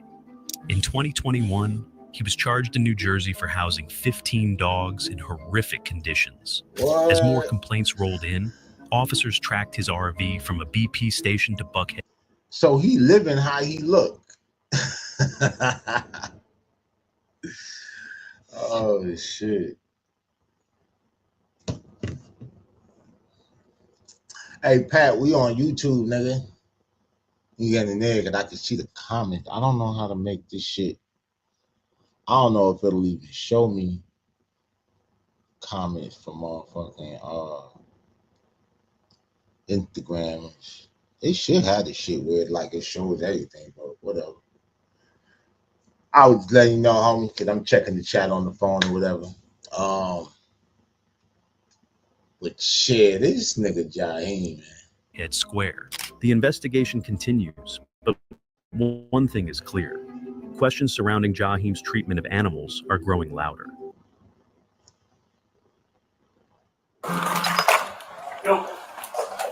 Ooh, they came in there blicked up. Oh, okay. Oh, take my phone, please. Take my phone. What are you arresting me for? Why y'all searching through my bus? First of all, They gonna tell you everything. you don't have to put the cuffs on me like that, man. Why are you hurting my wrist? You You might putting be a these cuffs dog on too lover. tight, man. Hold on, my shit. Bro, what are you doing this for, man? Why you letting him treat me like that, man? Relax. You all hostile, man. Not really. You should have came. Why when you they doing called, that? We called your name, correct? I had to call my people to let them know what's going on. We called your name, correct? No, you called them. Craig. Who's Craig? Hold on. What are you arresting me for? What's He's the gonna reason tell you you arresting me everything. for? He's gonna explain to you. What am I being arrested for, bro? Why would I have handcuffs on? First of all, you're searching something that's illegal, my man. Not with a search warrant, sir. It's not under my name. We have a search warrant, It's though. not under my name. Hoagland Family Trust. I know what it's Don't under. matter. It's not my name. I have a search warrant. So what? So we have Who do you grounds think to you search are? the police. You was chief of police, so what? You don't Have a search That's warrant. a private bus. That's a lawsuit. Well, his brain clearly doesn't work as well as his vocal cords or whatever and shit, and clearly doesn't have any working knowledge of the law. It's probably why, I don't know, maybe life hasn't been too kind for him after the industry or whatever. But even the dumbest criminal in the world knows that once the cop tells you they have a warrant, they kind of just shut the fuck up, because now at this point, you know damn well your ass is under arrest, and anything that you say will and can be used against you in the court of law. Now, he just thought that, well, I got it in a trust, so it's not really in my name and all that shit, whatever. And you're probably the only name on the trust. Not a very smart guy. Like, this conversation is already starting off dumb as hell. And I think it gets worse. You don't have to be so hostile, sir. Calm down. I'm walking. I'm walking, brother. I got you. Shit don't make no sense, man. Y'all been harassing me for a week for some damn dogs. You know why we did it. Nobody did it. No, but why you searching for my shit though? It's a legal search. You don't have to do this. I can just give him a dog if that's the case. He didn't want to give up the dog before. The dog is all right. Now, what's crazy is he told them before that the dogs wasn't going nowhere. You understand what I'm saying? They probably would have still came back and got him on the cruelty charge and everything. You know, he down there, I think they said Fulton County, that's Georgia and everything like that. But they like their dogs down there. You know, they animals and shit.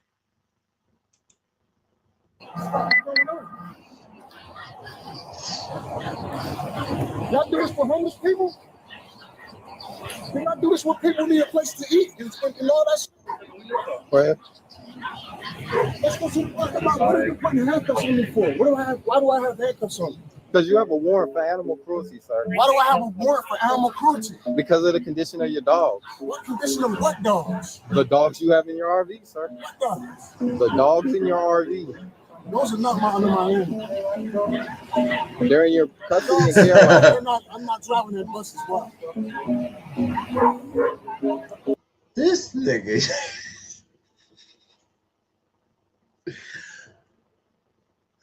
Yo, I don't know. Hold on.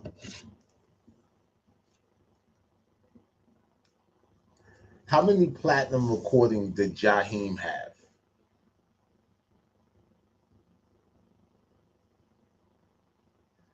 Ja Rule has 2 platinum albums, Ghetto Love in 2001 and Still Ghetto in 2002.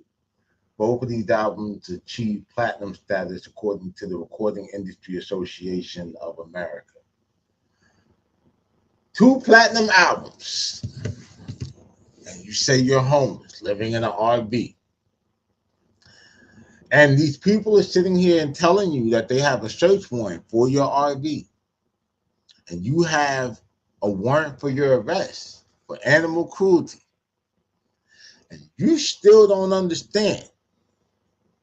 Shut the fuck up.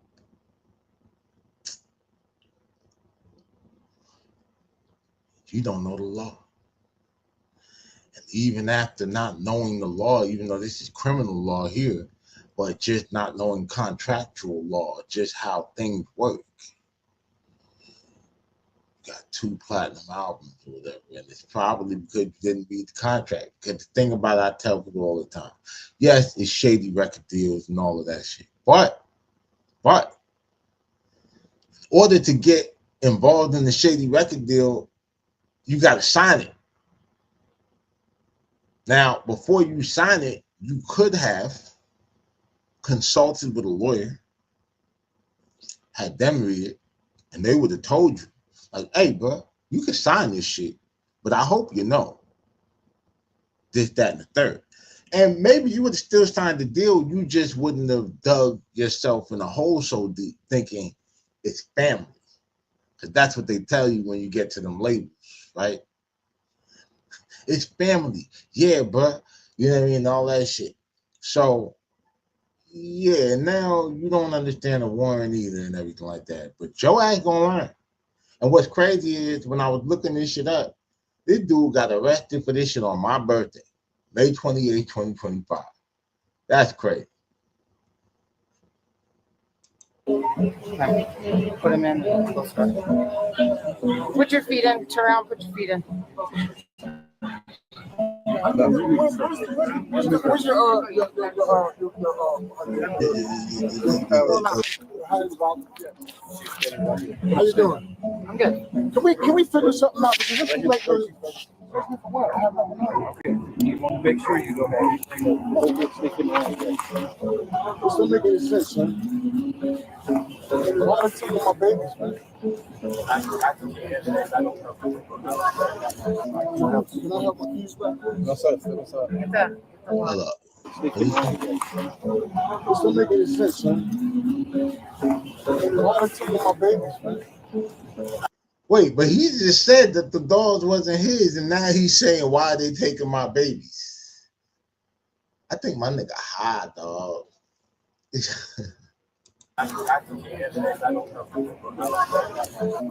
All puns intended on the dog. Can I have my keys back? No, sir. No, sir. Yeah. This is making. I gotta take that. He's clearly. This is not your first arrest. How you gonna ask for your keys back? Can you put your camera on, please? It's on. Where your camera? Right here. Can you please make sure it's on? It is. I don't see the red button. It's on. You got, It's on, nigga. We on? see you. You taking my gold chain off. I'm gonna be suing you, miss. Both of y'all. Yes, I am. The trust will be suing you. I'm not even mad at your officers for doing your job. But this isn't illegal. This is all illegal. Everything. Are you okay with him leaving that up? No, I'm not. If you're taking it off of me now, it needs to be with me, not on the RV. It's going to property. It's gonna go on our property and Okay, everything. let's go. Why you taking it off of me now? Because you can't take it into the jail. I know how this goes. I've been arrested before. I get that. You're supposed to put it in a plastic bag. I get that. I will. The keys and all of that. I know. Let me help you out. If you wouldn't have the cuffs so tight, this wouldn't happen. You trying to break my arm, putting the cuffs on it. You see what you caused right here? You happy now? Are you happy? You want to be a cop so bad. You're not a cop. Devil, that's what you are. A devil. No. Nosy ass devil. That's none of your business. What goes on with those dogs? It's none of your business. How you Hold on, sir. take this? I'm trying to take my. Hey, listen. What I can do is I can uncuff the one hand, let him take that off. So. Okay, that's cool. I ain't going nowhere. I turn around, face the car for me real quick.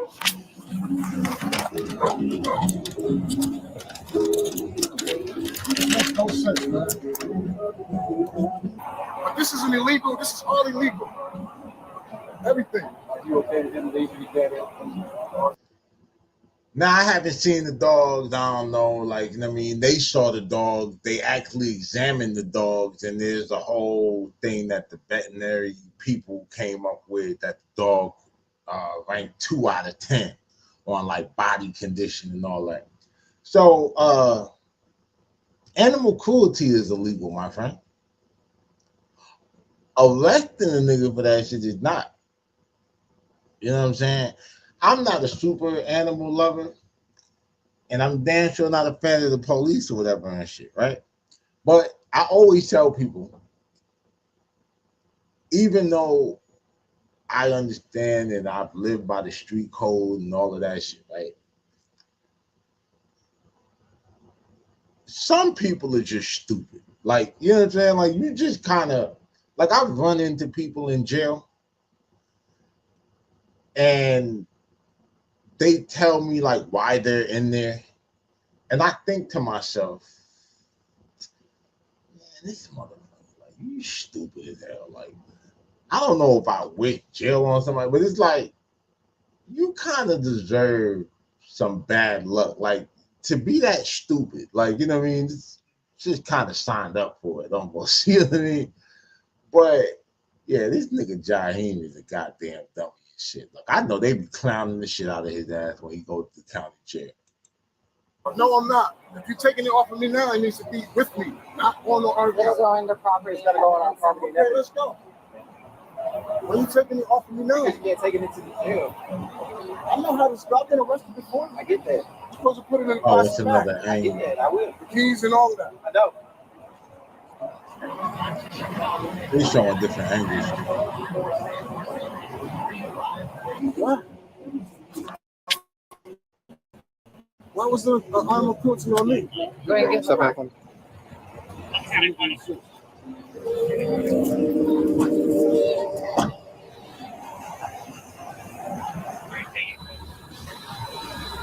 So do 5 additional warrants for the puppies. Yeah, I don't know if you saw the condition.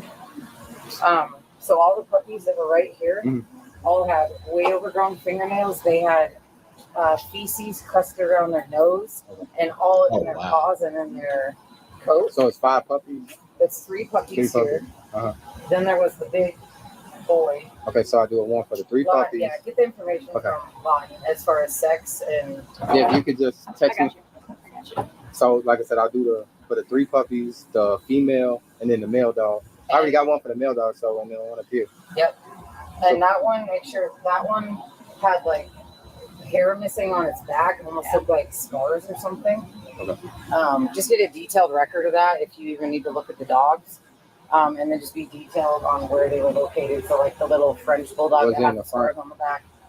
Mama there, that she was flipped upside down with feces and urine caked to the side. Same, all of them had feces and urine caked on them, overgrown fingernails, toenails. So yeah, just.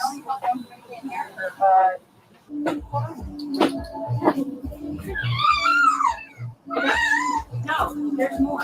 Oh, is See this shit, man? Because they ain't got nothing to do. Exactly. I don't understand, man. I'm for some damn dogs, bro. For one dog. Apparently, it's 4 dogs to 5. Just relax, bro. Listen, man. Yeah. All right. Yeah, man. But you know what? Overall, you know, God has got the last word. Okay. God got the last. I'm not angry. I'm just upset a little bit. Is this your friend? Yeah. Oh, excuse me. You all right, bro? Okay. Yeah, I'm good. You okay? Hey, back. I'm just gonna. You're willing to take this bus? Yeah, I'm taking everything. Okay. Can you get off phone for a minute? No phone. Okay, we'll be right here. I'm right here, John. Hang on. Hey, Cliff, I'm gonna talk to you later, all right? Everybody. I'm sorry. What's the best way to get this situation? He's going to jail. You're going to take him. I'm putting it back on real quick. No. So you have a warrant? He has warrant. Yep. So what? And then we'll go to pick up. I'm gonna put 2 seconds, good? Well, we know you want to do that, man. It's all right. So right now, I don't want to so either later on the day or okay, we're giving this to him. With that, they'll set a bond and the bond phone. And so from there, you can't do anything until you go to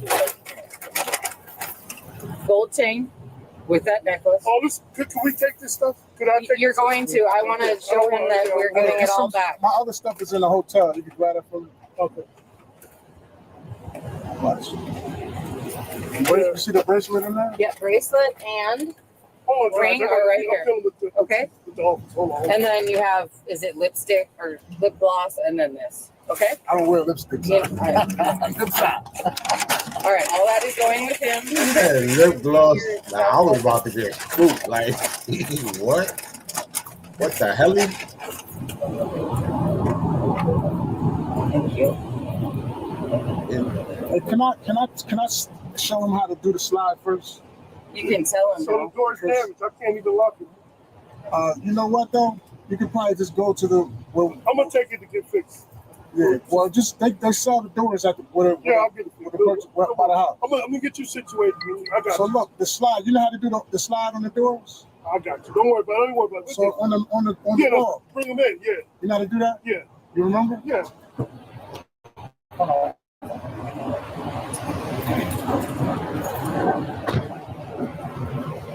So we're just going to document and report that everything. Will he have an appearance tonight?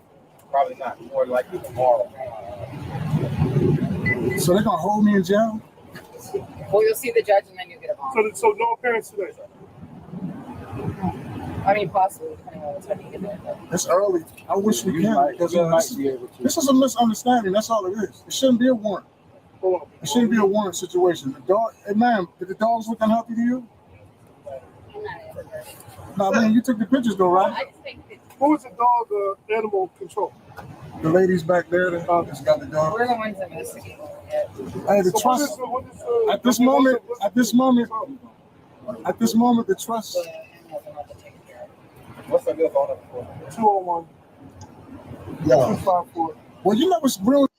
I really hate sometimes when, like, you know, niggas learn a little legalese and they just start talking out of their ass because they mouth know better.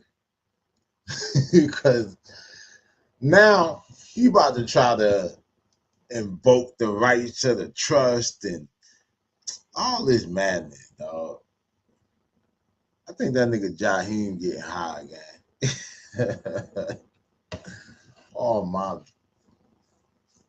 he gotta be something wrong with him. But to even want to like live around the dogs and that type of shit, like if they covered in feces and all that shit, it's like, my nigga. And you in an RV, it ain't even a house. I know that shit gotta smell crazy. It's good that where we were located at, there's cameras there. I mean, you can see us feeding and watering and walking and everything.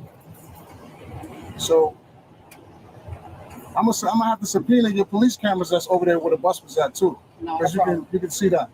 And I had officers come over there. 5 officers saw the dogs and was like everything was okay. You're driving. He's taking it right now. You're gonna leave your car here. Yeah. Hey, so this is one. So if you have any questions, you can just call that stuff.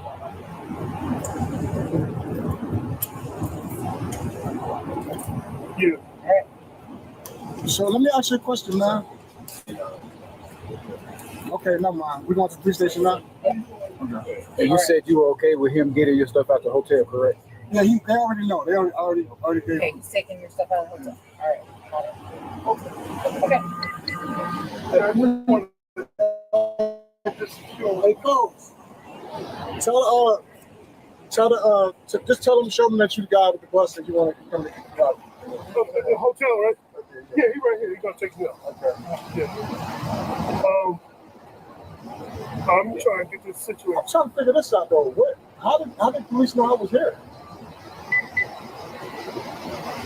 Did they put a tracker on?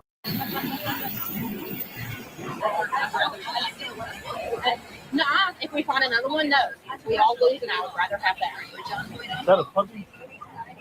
That's the latest on JAHIEM, the R&B singer now facing 6 counts of animal cruelty. According to court documents, he's accused of failing to provide food, water, proper ventilation, and sanitary conditions for 6 dogs: Tweet, Tip, Taka, Tink, Timber, and Tanger.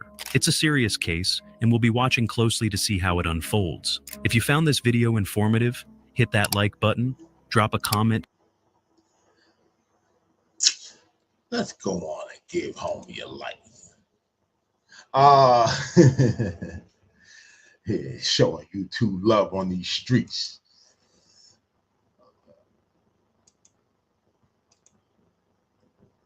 So that's what's going on with JAHIEM or whatever and shit. If we learn anything from this, bro, they have a warrant to search and then a warrant for your arrest. Shut up. Shut up. And, you know, if you're so concerned, especially if they come and get you early, if you're so concerned about having a hearing or an appearance sometime within the day, it's usually better if you just kind of like go with the flow. If you know you got money to bond out, roll with the punches.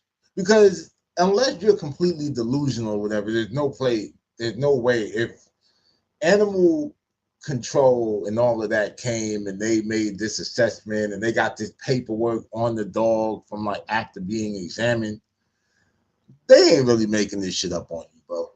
You know what I'm saying? So I don't know. Unfortunately, it looked like JAHIEM might be cooked on this one. You know what I mean? They might do his ass dirtier than Michael Vick. They might do his ass dirtier than how he living. But yeah, man, that's today's episode. We put a full little over 2 hours in today. You know what I'm saying? Tomorrow is another one. The sun'll come out tomorrow. I sure will. With another Rise and Grind show. Y'all, shit, baby truth. Yeah, but I'm just about to roll out, my nigga. That shit crazy. But let me see something. Oh, yeah. What the fuck? I don't know what the fuck I just did. All right. Yeah, man, but that's this morning's episode, man. About to jump off here, get some things done. Shout out to everybody, whatever who slid through, even if you were here for the moment or the movement. You understand? I appreciate you. For those of y'all who pull up or whatever and watch this later, hit that like and subscribe button, smash that notification bell if you really mobbing with the content. And as always, man, stay dangerous so you can be safe out here. It's your boy Daylight TV. I'm out.